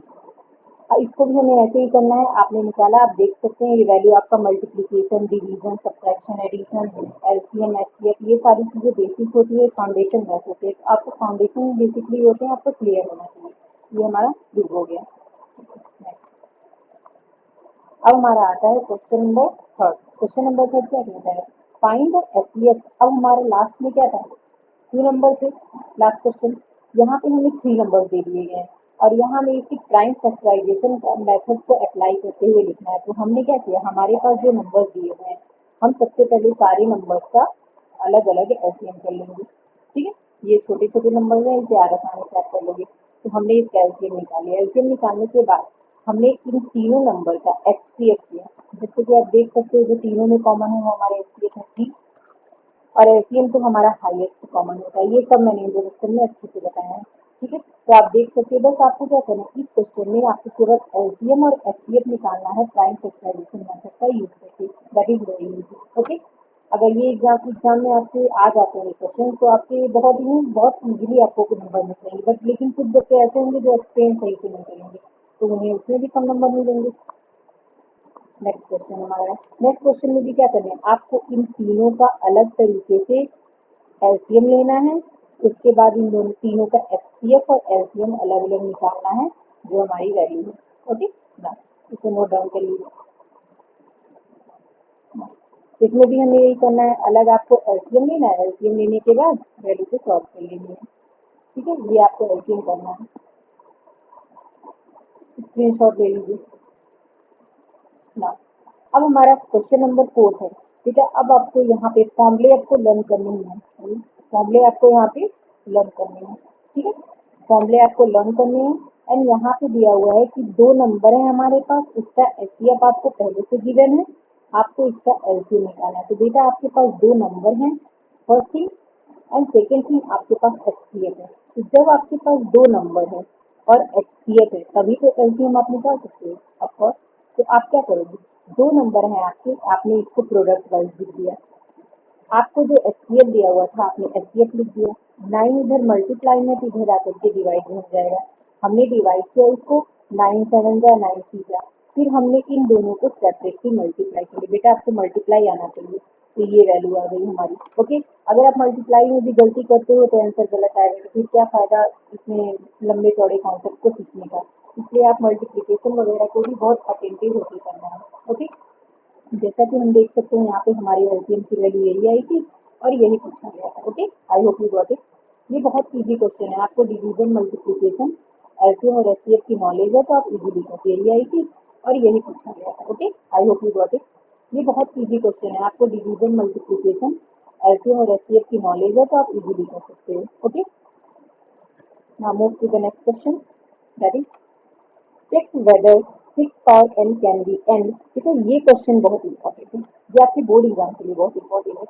ये क्वेश्चन आपको ये 6 जो वैल्यू दी हुई है इसको चेंज करके नंबर देते हैं, एग्जामिनर जो होता है ये नंबर चेंज करके देता रहता है, या कभी कभी ऐसा होता है यही क्वेश्चन उठा के दे देते हैं। तो ये सुपर इंपॉर्टेंट क्वेश्चन है, ये आपके बोर्ड एग्जाम के लिए बहुत इंपॉर्टेंट क्वेश्चन है और इस टाइप के क्वेश्चन पूछे भी जाते हैं। ठीक है, check whether 6 power n can end with the zero digit for any natural number n। आपको ये चेक करना है कि 6 पावर n जो होता है, क्या आप 6 की पावर n मतलब n की कोई ऐसी वैल्यू रखोगे कि इसके जो यूनिक डिजिट होगी जीरो होगा, मीन्स आपका जो एंड डिजिट होगी जीरो होगा।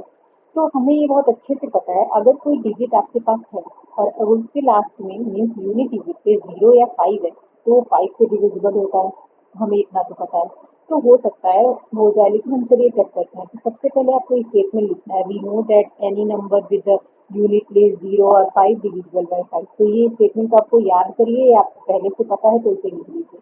ठीक है, सो इफ 6 पावर n, इसीलिए अगर 6 की पावर n हम करते हैं और उसकी एंडिंग जो है 0 हो जाती है तो वो 5 से डिविजिबल होगा। लेकिन जब हमने 6 का प्राइम फैक्टराइजेशन किया तो 2 into 3 आया। क्या आपको यहाँ पे कहीं 5 दिख रहा है या 0 नहीं दिख रहा है? तो क्या बोलेंगे, लेकिन it does not, but it does not contain 5 in the prime factor, लेकिन इसके प्राइम फैक्टर में कहीं पे भी 5 नहीं है। तो 6 power n is not divisible by 5। तो ये 6 पावर n 5 से डिविजिबल नहीं होगा। एक तरीके से मैंने एग्जांपल देके आपको समझाया था, क्योंकि उन्होंने बोला था चेक करके बताइए। तो ये प्रूव हो गया, 6 power n can not Indies zero, means 6 की पावर आप n अगर करते हैं, मान लीजिए आप n की वैल्यू 1 रखिए तो 6 की पावर 1 तो ये 6 हो गया, तभी तो 3 into 2 ही आएगा। तो बेटा ये कभी नहीं इसके यूनिट डिजिट पे 0 हो सकता है, नेवर एवर। तो ये हमारा जो चेक वैल्यू है ये हमारा रॉन्ग हो गया। ठीक है, now I hope you got it. बेटा ये बहुत इंपॉर्टेंट क्वेश्चन है, तो आप इसे बहुत अच्छे से नोट डाउन करिए, आपको एज इट इज एग्जाम में नोट डाउन करना है। आपको इस टाइप के जो भी क्वेश्चन पूछे जाते हैं, लाइक सपोज करिए 6 की जगह कोई और नंबर दे दिया जाए, तो आप कैसे फाइंड आउट करोगे? तो आप इसके लिए प्रिपेयर रहो कि कहीं से भी क्वेश्चन आए, आप इस टाइप के अगर क्वेश्चन पूछ तो आप इस टाइप के क्वेश्चन को हैंडल कर सको। Okay, now next question, question number 6। Question number 6 जो है हमारा, आपको कंपोजिट नंबर के बारे में दिया हुआ है और बोला गया है इसको क्या करना है, एक्सप्लेन करिए। बेटा आपको कंपोजिट नंबर के बारे में पता होगा आई थिंक, अगर नहीं पता होगा आई थिंक मैंने आपको इंट्रोडक्शन वीडियो में भी बताया है कंपोजिट नंबर के बारे में। ऐसे नंबर जिनके मोर देन 2 फैक्टर होते हैं, मीन्स आप बेसिकली जिसके एलसीएम कर सकते हो उसे हम कंपोजिट नंबर कहते हैं। जैसे मैंने यहाँ पे लिख दिया है, जिसके मोर देन 2 फैक्टर होते हैं वो हमारा क्या होता है, कंपोजिट नंबर होता है। तो हमारे यहाँ पे जो पहली वैल्यू दी हुई थी, हमने पहली वैल्यू पे चेक किया है, आप देख सकते हो दोनों में 13 था, हमने 13 कॉमन ले लिया। ठीक है, तो अब हमने इन दोनों को ऐड कर दिया। ऐड करने के बाद इसका हम यहाँ पे एलसीएम लीजिएगा तो यहाँ पे ये वैल्यू आएगी। ओके ना, तो हमने ये वैल्यू लिख दिया। हम देख सकते हैं इसके मोर देन 2 फैक्टर है, तो ये हमारा कंपोजिट नंबर है। अब नेक्स्ट वाले इस पे चलते हैं। हमने यहाँ देखा इसमें भी 5 कॉमन था, 5 कॉमन ले लिया। यहाँ पे भी हमारे मोर देन 2 फैक्टर है, ये हमारा मल्टीप्लाई 1 होगा। ठीक है, तो ये भी क्या होगा, ये भी हमारा कंपोजिट नंबर होगा। बस इसमें इतना ही करना था, इसका स्क्रीनशॉट ले लीजिए ना। अब हमारा क्वेश्चन नंबर 7 है। क्वेश्चन की लेंथ तो बहुत बड़ी है, बट क्वेश्चन में है कुछ नहीं। There is a circular path around a sports field. एक स्पोर्ट्स फील्ड है और उसके अराउंड क्या है, सर्कुलर पाथ है। सोनिया जो है 18 मिनट लेती है to drive 1 round the field. जब वो क्या करती है, 1 राउंड अगर लगाना है उसको उस फील्ड का, तो उसको 18 मिनट्स लग रहे हैं, 18 मिनट्स। और रवि एक पर्सन है, उसको 12 मिनट लग रहे हैं। ठीक है, आप सपोज करिए दोनों सेम टाइम पे स्टार्ट करते हैं, ठीक है, और सेम डायरेक्शन में जाते हैं, तो कितने मिनट बाद एक दूसरे से वो स्टार्टिंग पॉइंट पे मिलेंगे। तो बेटा ये क्या बोला गया, कॉमन चीजों के बारे में बात की गई है, और ये जब कॉमन चीजों के बारे में बात की गई आप समझ जाइए, तो उस कंडीशन में लोएस्ट कॉमन जो भी होती है वैल्यू, तो उस कंडीशन में हमेशा हम HCF निकालते हैं। ठीक है, हम क्या करते हैं, HCF निकालते हैं। तो यहाँ पे हमने लिख लिया सोनिया रवि जो है मूव करते हैं सेम डायरेक्शन पे सेम टाइम पे, तो हमारे पास जो दोनों की टाइम की वैल्यू थी हमने क्या कर लिया, उनका LCM ले लिया, दैट इज 36। कैसे आया, हमने 18 का अलग लिया और यहाँ पे हमने 12 का अलग किया, तो हमने यहाँ निकाला 36 LCM आया। इसका मतलब ये है दे विल मीट अगेन आप starting point after 36 minute. Okay, दोनों की कॉमन पॉइंट पता करनी थी कि स्टार्टिंग पॉइंट पे वो कब मिलेंगे, तो 36 मिनट के बाद मिलेंगे। ओके, नाउ इसे नोट डाउन कर लीजिए, बट क्वेश्चन बहुत बड़ा था बट था कुछ नहीं इसमें। नाउ बेटा ये हमारा लास्ट क्वेश्चन था, so thank you so much and like subscribe and share this channel. बेटा अगर आपने दोस्तों के साथ शेयर नहीं किया है तो शेयर कर दीजिए और वीडियो को लाइक जरूर कर दीजिए। अगर आपने सब्सक्राइब नहीं किया है तो सब्सक्राइब कर दीजिए, और आपको नेक्स्ट टॉपिक किस वीडियो मतलब कौन सी टॉपिक वीडियो चाहिए आप इसमें कमेंट सेक्शन में लिख सकते हैं। ठीक है, hello student, welcome to academic passion. Student, in this video we will discuss about the exercise 1.3 जो हमारा रियल नंबर का है, और ये हमारे क्लास 10th का है। ओके, आपका एनसीईआरटी बोर्ड का है, आप लाइक एनसीईआरटी पैटर्न है आपका सीबीएसई बोर्ड, तो सीबीएसई बोर्ड के लिए भी और जिस भी स्टूडेंट के स्कूल में एनसीईआरटी बुक चलती है उन सारे स्टूडेंट के लिए। ओके, बिकॉज सेम क्वेश्चंस होते हैं। तो इस वीडियो में हम यही डिस्कस करने वाले, जितने भी क्वेश्चंस हैं एक्सरसाइज 1.3 के, हर उसके बेस्ट एक्सप्लेनेशन के साथ इस वीडियो में मैं इसको डिस्कस करने वाली हूँ। और इस वीडियो का मेन एम है कि आप अपने बोर्ड एग्जाम में किस तरीके से अपने आंसर्स को राइट करोगे। ओके, बिकॉज बहुत सारे ऐसे स्टूडेंट होते हैं जिनका कॉन्सेप्ट तो क्लियर होता है बट वो लिखने में थोड़ा बहुत इधर उधर कर देंगे, मीन्स बोल सकते हैं कि वो एक्सप्लेन सही से नहीं कर पाते हैं। ठीक है, तो इस वीडियो में मैंने एक्सप्लेनेशन के साथ साथ बहुत अच्छी तरीके से बताया है कि किस तरीके से आपको आंसर राइट करने हैं बोर्ड एग्जाम में। ओके, नाउ और ये क्वेश्चन बहुत इंपॉर्टेंट है आपका। जैसे यहाँ पे √5 को इरेशनल नंबर प्रूव करना है, तो √5 की जगह पे कोई और क्वेश्चन दे दिया सकता, √5 की जगह √3 बोला जा सकता है, या √2 बोला जा सकता है, √7 बोला जा सकता है। तो बेटा कॉन्सेप्ट आपका वही रहेगा बट आपके क्वेश्चन थोड़े चेंज हो सकते हैं, या हो सकता है आपके बाहर से कोई क्वेश्चन आ जाए। तो अगर आपका कॉन्सेप्ट क्लियर है, अगर आपने इस चैप्टर का इंट्रोडक्शन नहीं पढ़ा है रियल नंबर का, तो मेरे चैनल पे है, तो आप इसका इंट्रोडक्शन पढ़ लीजिए। ओके, मैं इसका लिंक जो है अपनी डिस्क्रिप्शन में दे दूंगी वीडियो की, आप ताकि वहां से विजिट कर लीजिए उस पर। तो अब यहाँ पे हमें प्रूव करना है √5 is a irrational number. We have to prove that √5 is a irrational number. आपको कभी भी रिमेम्बर दिस थिंग बेटा, अगर आपको कभी भी कोई ऐसा क्वेश्चन आता है और उसे इरेशनल प्रूव करना है, तो आपको उस नंबर को क्या मान लोगे, उस नंबर को ये सपोज कर लो कि वो रेशनल नंबर है। इरेशनल प्रूव करना है आपको, बट आपको सपोज करना है कि वो एक रेशनल नंबर है। फर्स्ट मैं एक क्वेश्चन आपको बहुत अच्छे से एक्सप्लेन करने वाली हूँ, उसी के भी यहाँ पे सारे क्वेश्चंस करने हैं। तो अगर आपने एक क्वेश्चन बहुत अच्छे से समझ लिया तो इससे रिलेटेड सारे क्वेश्चन को हैंडल कर लोगे। Okay, now come to the topic. Now prove that √5 is a irrational number. We have to prove that √5 is a irrational number. तो हम क्या सपोज करेंगे, √5 इज अ रेशनल नंबर। हम √5 को रेशनल नंबर सपोज कर लेंगे। अब आपको पता है रेशनल नंबर क्या होते हैं बेटा, तो रेशनल नंबर क्या होते हैं, ऐसे नंबर जिन्हें हम p/q के फॉर्म में रिप्रेजेंट कर सकते हैं but q is not equal to 0 is called the rational number. तो हमें पता है रेशनल नंबर p/q के फॉर्म में होते हैं, तो हमने जब √5 को रेशनल नंबर सपोज किया तो वी कैन राइट हियर कि ये p/q के इक्वल होगा। तो हमने p/q के इसे इक्वल करा लिया। जहां पे p और q है इन्हें हमने को प्राइम मान लिया। ओके, आप को प्राइम के बारे में जानते होंगे, तो को प्राइम हमने सपोज कर लिए। सपोज क्या किया, आप मान लेते हैं कि p और q क्या हमारे को प्राइम है, तो हमने q को इधर भेज दिया।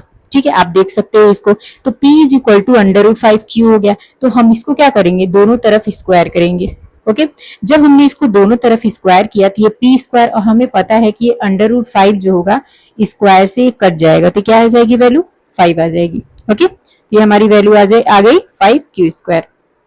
नाउ 5q² हो गई, ठीक है। तो अब हम इसे पहला फर्स्ट इक्वेशन सपोज करेंगे। अब बेटा आपको सारे क्वेश्चन बस इसी पैटर्न से करने हैं, तो हमने इसको फर्स्ट इक्वेशन सपोज कर लिया। तो अब हम देख सकते हैं बेटा जब ये इधर मल्टीप्लाई में है तो ये इधर आके क्या हो जाएगा, डिवाइड हो जाएगा। इसका मतलब ये है कि p² 5 से डिविजिबल होगा, यही बात मैंने लिखी है यहाँ पे, p² इज डिविजिबल बाई 5। तो अगर p² 5 से डिविजिबल होगा, इसका मतलब ये है कि अगर यहाँ पे p रहता, p² ना रह करके अगर p रहता तो p is also divisible by 5, तो हमारी वैल्यू जो है p जो है वो भी 5 से डिविजिबल होगी। तो ये हमारा स्टेटमेंट हो गया।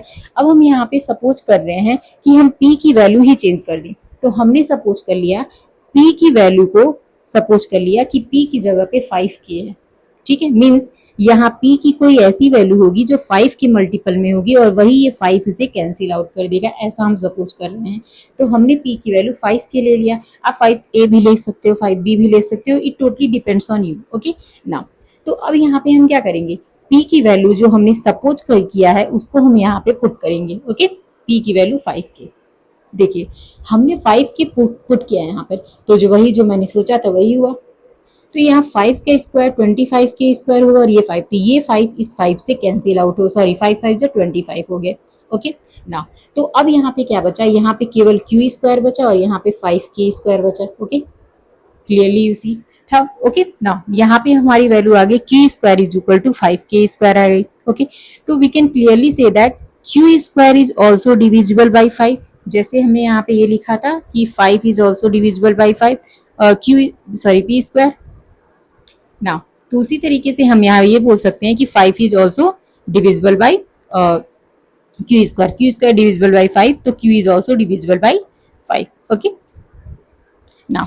तो हम यहाँ ये बोल सकते हैं कि p एंड q को प्राइम नहीं है, क्यों नहीं है, बिकॉज ये कट रहे हैं बेटा, ये डिविजिबल हो रहे हैं और ये डिविजिबल हो रहे हैं तो हम नहीं कह सकते हैं कि ये को प्राइम्स है, ठीक है। तो हमारा जो एजम्पशन था वो रॉन्ग हो गया कि वो एक इरेशनल नंबर है, ठीक है, बिकॉज यहाँ पे को प्राइम्स नहीं है क्योंकि वो एक दूसरे को डिविजिबल कर दे रहे हैं, ओके नाउ। तो हमारा एजम्पशन रॉन्ग हो गया। इसका मतलब ये है कि √5 रेशनल नंबर नहीं है, और अगर वो रेशनल नंबर नहीं है तो ये क्या हो गया, इरेशनल नंबर हो गया, ओके।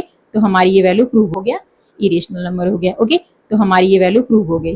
तो बेटा इस टाइप के जितने भी क्वेश्चन है आपको ऐसे ही करने हैं। अंडर रूट में जो भी वैल्यू दी होगी उसको p/q के इक्वल रखोगे, उसके बाद दोनों तरफ स्क्वायर करोगे, स्क्वायर करने के बाद आप ऐसा स्टेटमेंट लिखने वाले हो, ओके। स्टेटमेंट लिखने के बाद आप कुछ सपोज कर लोगे, जो वैल्यू को सपोज किए रहोगे।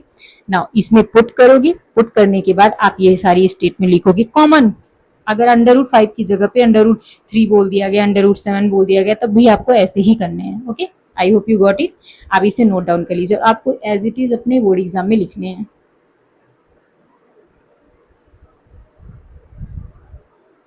Now move to the next question.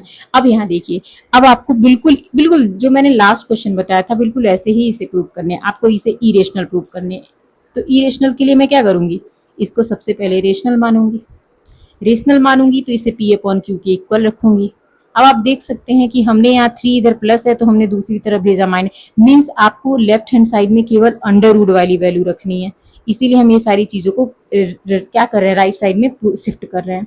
तो हमने ये 2 क्या था, हमारा 2 इधर मल्टीप्लाई में था, इधर हमने डिवाइड में भेज दिया। तो आप देख सकते हैं बेटा, ये आपको देख के ही लग रहा है कि ये एक रेशनल नंबर है। तो हमने यहाँ लिखा p एंड q हमारे इंटीजर हैं, तो ये एक रेशनल नंबर होंगे। तो जब ये अगर ये रेशनल नंबर है तो ये भी रेशनल नंबर होंगे। बट हमें एक बात पता है, मीन्स फैक्ट क्या कहता है, फैक्ट ये कहता है √5 एक रेशनल नंबर। ऐसा प्रूव करने के लिए यहाँ पे जो हमने प्रूव किया कि अगर ये रेशनल है तो ये भी रेशनल हो जाएंगे, ये हमारा क्वेश्चन बोल रहा है, ठीक है। सॉरी, ये हमने जो प्रूव किया है इसके अकॉर्डिंग आ रहा है। बट फैक्ट क्या कहता है, फैक्ट ये कहता है ना, ये हमारा रिमूव करना पड़ेगा। फैक्ट क्या कहता है, √5 एक इरेशनल नंबर है। तो हमारे क्वेश्चन की प्रूविंग के अकॉर्डिंग √5 एक रेशनल नंबर आ रहा है, तो ये फैक्ट तो गलत हो जाएगा। और मैथ्स में ये जो फैक्ट है 2 + 2 4 होता है, ये बात तो क्लियर है, ठीक है। तो कुछ चीजें ऐसी होती है जो फिक्स है, ये नहीं है कि आप जैसे मान लीजिए अगर ये डिवाइड है तो दूसरी तरफ जाके मल्टीप्लाई ही होता है, मल्टीप्लाई है तो डिवाइड ही होता है। तो ये एक चीजें होती है, रूल्स होता है। तो आप मैथ्स के रूल के साथ इधर नहीं कर सकते हो कि अगर ये फैक्ट है कि √5 इरेशनल है तो वो इरेशनल ही है, तो क्या है, तो ये रेशनल नहीं हो सकता है, ओके। तो ये क्या कर रहा है, इट कॉन्ट्राडिक्ट, कॉन्ट्राडिक्ट कर रहा है, क्या कर रहा है, कॉन्ट्राडिक्ट कर रहा है, मतलब अपोज कर रहा है। इट कॉन्ट्राडिक्ट्स द फैक्ट, ये हमारे फैक्ट को कॉन्ट्राडिक्ट कर रहा है कि अंडर रूट 5 जो है इज इरेशनल। तो ये प्रूव हो गया अंडर ये, जब ये इरेशनल है तो इसके साथ जितने भी टर्म्स है वो सारे पूरा कंबाइन बोला जाएगा टर्म, तो ये हमारे क्या होंगे, ये पूरे इरेशनल होंगे। Okay, I hope you got it. इसे नोट डाउन कर लीजिए बेटा, ये नोट डाउन करना है, ये इसके पहले वाला नहीं, उसमें थोड़ा सा गलत हो गया था। ये कॉन्ट्राडिक्ट कर रहा है, ये यहाँ पे कोई एजम्पशन, आपने एजम्पशन तो ऑलरेडी लिया था ना कि रेशनल नंबर है, तो वो तो ऑलरेडी प्रूव कर रहा था उसको, बट यहाँ ये कॉन्ट्राडिक्ट कर रहा है फैक्ट को कि अंडर रूट 5 एक हमारा इरेशनल नंबर है। Okay, next question. Next question में क्या करना है, आपको इसे प्रूव करना है कि ये भी हमारा इरेशनल नंबर है कि नहीं, बिल्कुल सेम पैटर्न। इसको रेशनल सपोज करिए, फिर इसे पी अपॉन क्यू के फॉर्म में इक्वल करिए। आप देख सकते हैं कि ये पी अपॉन क्यू के फॉर्म में है, तो अंडर रूट 2 भी हमारा रेशनल होगा। और ये रेशनल कैसे हो सकता है, ये क्या कर रहा है, कॉन्ट्राडिक्ट कर रहा है फैक्ट को, बिल्कुल सेम लाइन लिखनी है आपको, और ये हमारा एक रेशनल नंबर होगा। कॉन्ट्राडिक्ट बोल दीजिएगा कर रहा है तो ये हमारा एक रेशनल नंबर हो जाएगा। इसको बिल्कुल एज इट इज अपने एग्जाम में लिखना है आपको। अगला क्वेश्चन, आप देख सकते हैं कि ये हमारा रेशनल है तो ये भी रेशनल कहलाएगा, लेकिन ये कॉन्ट्राडिक्ट है। क्यों कॉन्ट्राडिक्शन क्यों है, क्योंकि अंडर रूट 5 एक इरेशनल नंबर है और ये इस फैक्ट को गलत प्रूव कर रहा है, तो हमने लिख दिया। इसे नोट डाउन कर लीजिए, स्क्रीनशॉट ले लीजिए। नाउ नेक्स्ट क्वेश्चन, हमने बिल्कुल सेम एज यहाँ पे किया, अंडर रूट वाली वैल्यू को यहाँ पे कर दिया, तो ये वैल्यू क्या है, ये हमारा एक रेशनल नंबर है, और ये तो हमारा अंडर रूट 2 भी एक रेशनल नंबर होगा।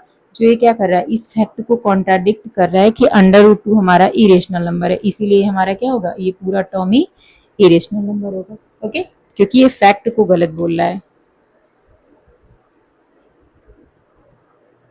ना।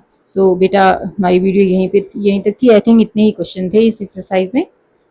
सो मिलते हैं नेक्स्ट वीडियो में, तब तक के लिए thank you, and please like, subscribe and share this. Hello student, welcome to academic passion student। in this video we will discuss about the exercise 1.4, जो हमारा क्या है, ये हमारा रियल नंबर चैप्टर का है और ये हमारा क्लास 10th का है। ओके, तो आप क्लास 10th का रियल नंबर चैप्टर है, चैप्टर 1, और ये एक्सरसाइज 1.4 है, एनसीईआरटी पैटर्न का है, जो आपका सीबीएसई बोर्ड से भी है, एंड आपके स्कूल में जिस भी स्टूडेंट के स्कूल में एनसीईआरटी पैटर्न की बुक चलती है उन सारे स्टूडेंट के लिए वीडियो है। ओके, सो इस वीडियो का मेन एम है कि आपको अपने बोर्ड एग्जाम में किस तरीके से क्वेश्चंस को, मीन्स क्वेश्चन के आंसर देने हैं। मीन्स मैंने यहाँ पे फुल एक्सप्लेनेशन के साथ तरीका भी बताया हुआ है कि आपको अपने बोर्ड एग्जाम में किस तरीके से राइट करने हैं, ताकि आप किसी भी क्वेश्चन के जितने मार्क्स हैं, 5 मार्क्स हैं तो आपको 5 ही मिले, ये नहीं कि 5 है तो 4 मिले। ओके, तो जैसे मैंने यहाँ पे लिखा है आपको ऐसे ही लिखने हैं बोर्ड एग्जाम में।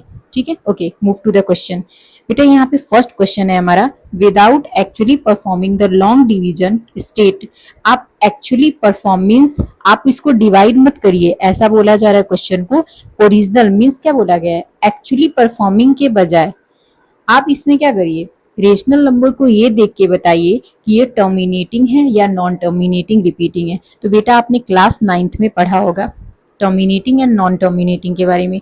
अगर आपको नहीं याद है तो आप मेरे ही चैनल पे क्लास 9th का नंबर सिस्टम का मैंने एक इंट्रोडक्शन, आई थिंक 12 मिनट्स का, 12 to 30 मिनट्स का है, तो आप उस वीडियो को देख लीजिए, तो आपका सारा कॉन्सेप्ट 12 मिनट में क्लियर हो जाएगा कि टर्मिनेटिंग, नॉन टर्मिनेटिंग, या कोई भी रेशनल नंबर को हम टर्मिनेटिंग किस केस में बोलते हैं, नॉन टर्मिनेटिंग किस केस में बोलते हैं, तो ये सारे कॉन्सेप्ट आपके क्लियर हो जाएंगे। ओके, नाउ तो आपको ये इस क्वेश्चन में बोला गया है कि आप एक्चुअल परफॉर्मिंग के बजाय आप इसको देख के बताइए किसी भी तरीके से कि आपने इसके पहले जो आपकी प्रीवियस नॉलेज है उसके बिहाफ पे बताइए कि ये टर्मिनेटिंग है या नॉन टर्मिनेटिंग है।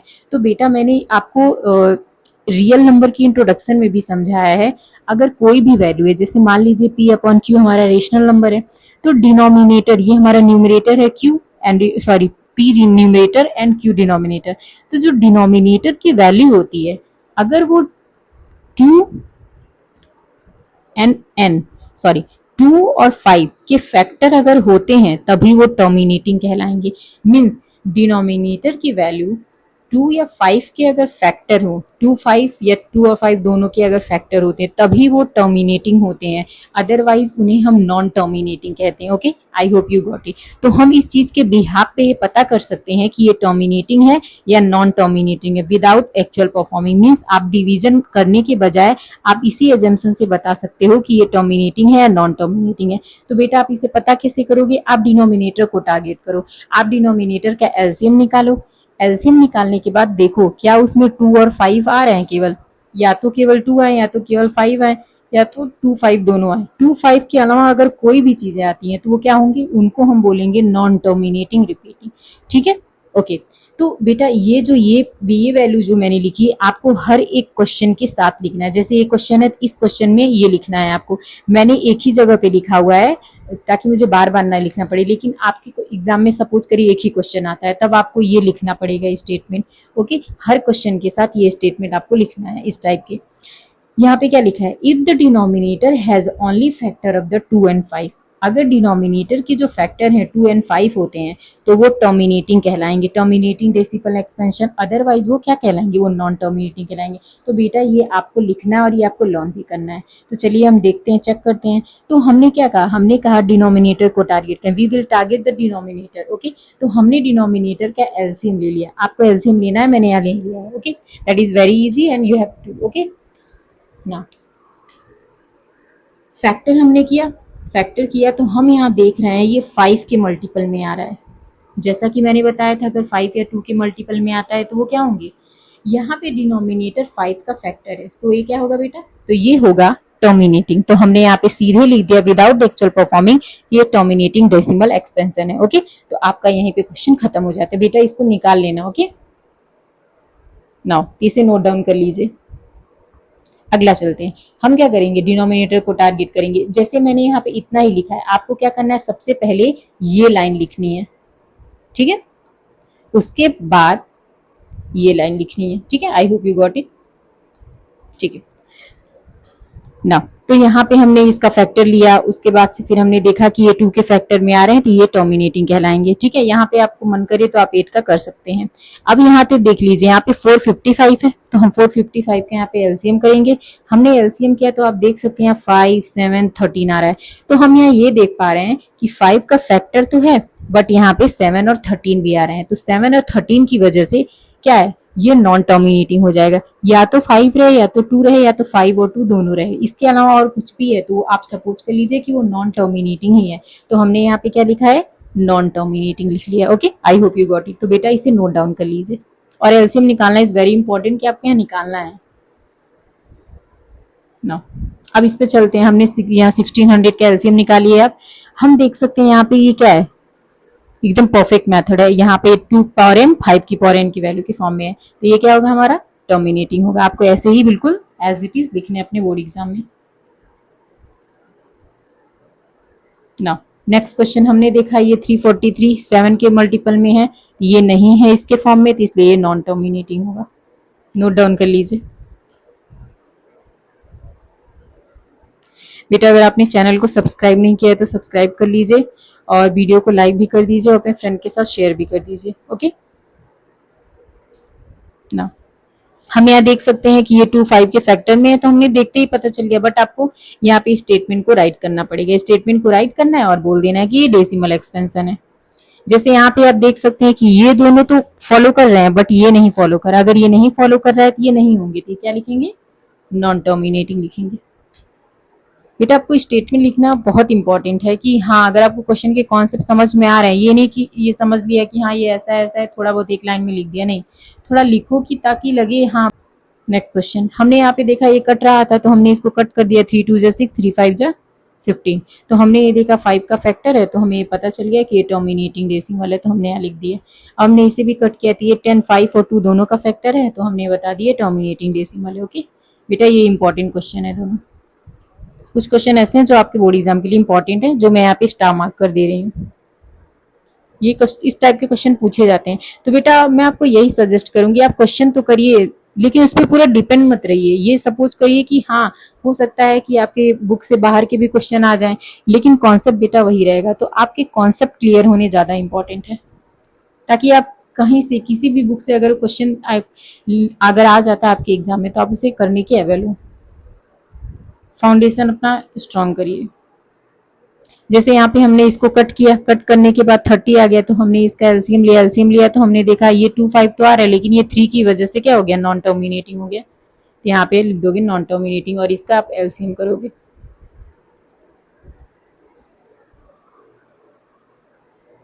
Move to the next question. अब हमारा क्वेश्चन नंबर 2 है। यहाँ पे आपको क्या करना है, इस क्वेश्चन में ये बोला गया है जो आपका प्रीवियस क्वेश्चन दिया हुआ था, जैसे आप देख सकते हैं बिल्कुल सिमिलर क्वेश्चन है। प्रीवियस क्वेश्चन जो दिया हुआ था उसमें जो भी चीजें टर्मिनेटिंग थी उसको अच्छे से करके बताइए कि रिजल्ट क्या आ रहा है, बोला गया ना क्वेश्चन नंबर 1 के बेस पे जो है। तो हमने क्वेश्चन नंबर 1 के बेस पे जो है, आपको डिवीजन तो आता ही होगा, बिल्कुल डिवीजन ही वैसे ही करने हैं। तो मैंने इसको 3125 को 13 से डिवाइड कर दिया, बस इतना ही करना है आपको और कुछ नहीं करना है। अगर आपको डिवीजन अच्छे से आता है तो आप कर सकते हो। जैसे आप देख सकते हो कि मैंने इसको ये 13 जो है बहुत छोटा था तो हमने डेसिमल लगाया तो एक जीरो बढ़ा, उसके बाद अभी भी छोटा है तो एक और जीरो बढ़ाया हमने तो एक और जीरो आ गया, फिर एक जीरो अभी भी छोटा है तो एक और जीरो बढ़ाया तो ये आ गया। तो हमने ये इसको 4 टाइम्स कट किया, फिर 1 टाइम्स, फिर 6 टाइम, तो हमारा ये क्या आ गया, टर्मिनेट हो गया कि नहीं हो गया, टर्मिनेट हो गया। तो हमने यहाँ पे लिख दिया। ओके, नाउ सेकेंड क्वेश्चन में भी हमने टर्मिनेटिंग दिखाया डिवीजन करके। तो मीन्स इन्होंने फर्स्ट क्वेश्चन में तो इन्होंने बोल दिया कि आप एक्चुअल परफॉर्मिंग मत करिए, लेकिन सेकेंड क्वेश्चन में इन्होंने बोल दिया कि एक्चुअल परफॉर्मिंग करके भी दिखाइए। ठीक है ना, बिल्कुल बेसिकली आपको डिवीजन करना है। तो बेटा ये जो हमारा नॉन टर्मिनेटिंग था, तो जो नॉन टर्मिनेटिंग है इस क्वेश्चन में बोला गया है केवल जो टर्मिनेटिंग है बस उन्हीं को करके दिखाइए, नॉन टर्मिनेटिंग को नहीं करना है। तो हमने इसे ऐसे स्किप कर दिया। तो आपका डिवीजन बहुत स्ट्रांग होना चाहिए, जैसा कि आप देख रहे हैं इसमें ये हमारा नॉन टर्मिनेटिंग था तो हमने क्लियरली यहाँ पे राइट कर दिया। ये हमारी वैल्यू थी, हमने इसे निकाल दिया। बेटा इसे स्क्रीनशॉट ले लीजिए। आप यहाँ देख रहे होगे कि कुछ क्वेश्चंस ऐसे हैं जिसमें मैंने ज्यादा एक्सप्लेन नहीं किया है। ज्यादा एक्सप्लेन इसलिए नहीं किया क्योंकि बेटा वहाँ पे नीड नहीं है इतनी कि आप उसे ज्यादा एक्सप्लेन करो। तो जितनी जरूरत की चीजें हैं बस मैंने इस वीडियो में उतना ही दिया और आपको ऐसे ही अपने एग्जाम में लिखने हैं ना। नेक्स्ट क्वेश्चन, जैसे कि ये नॉन टर्मिनेटिंग है तो हमने इसे ऐसे ही लिख दिया, यहाँ हमने इसको कर दिया। ठीक है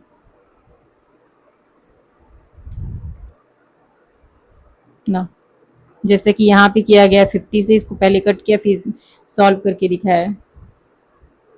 now move to the question number 3, that is the following real number we have the decimal expansion as given below. In each case decide they are rational or not. बोला गया है कि यहाँ पे कुछ क्वेश्चंस दिए गए हैं, आप इसको देख करके ये डिसाइड करिए कि ये रेशनल है या नहीं है। जैसे आपको ये क्वेश्चन दिया हुआ है, मैंने इस क्वेश्चन को देखा, मैंने यहाँ पे कुछ स्टेटमेंट लिखे हैं, the given number is terminating. हम देख रहे हैं ये टर्मिनेट हो जा रहा है, टर्मिनेट मतलब होता है रुक जाना, तो यहाँ पे एक खत्म हो गया। तो हम ये देख रहे हैं कि ये टर्मिनेटिंग है, और अगर ये टर्मिनेटिंग है तो वो एक रेशनल नंबर होगा। ठीक है, तो हमने यही बात लिखी, अगर ये रेशनल नंबर है तो ये 2 या 5 के फैक्टर होंगे। ओके, तो बेटा ये क्लियरली है कि अगर टर्मिनेट हो रहा है तो वो रेशनल नंबर है, और अगर रेशनल नंबर है तो उसके डिनोमिनेटर 2 और 5 के फैक्टर में होंगे। बस आपको यही स्टेटमेंट लिखना है। ठीक है, नेक्स्ट क्वेश्चन, हम यहाँ देख रहे हैं कि ये नॉन टर्मिनेटिंग, अगर ये नॉन टर्मिनेटिंग है तो ये नॉन टर्मिनेटिंग है, नॉन रिपीटिंग है तो ये इरेशनल नंबर होगा। ओके, क्योंकि ये टर्मिनेट तो हो नहीं रहा है, अगर ये टर्मिनेट नहीं हो रहा है तो ये रेशनल भी नहीं होगा, अगर ये रेशनल नहीं है तो ये इरेशनल नंबर होगा। जैसे आप देख रहे हैं यहाँ बार लगा है, बार लगा है इसका मतलब रिपीट हो रहा है, और अगर ये रिपीट हो रहा है तो ये रेशनल नंबर के फॉर्म में होंगे। ओके ना, तो यहाँ पे स्टेटमेंट हमने लिख लिया रेशनल नंबर का, जो मैंने फर्स्ट सेक्शन में लिखा था। सो बेटा इतना ही है। अब मैं आपको नेक्स्ट वीडियो में मिलूंगी चैप्टर 2 के साथ। तब तक के लिए thank you and like, subscribe and share this channel. And बेटा अगर आपको ये वीडियो पसंद आई है तो आई विल सजेस्ट कि आप अपने दोस्तों को शेयर करिए वीडियो के, अनसब्सक्राइब कर दीजिए अगर आपने सब्सक्राइब नहीं किया है। तो नेक्स्ट वीडियो में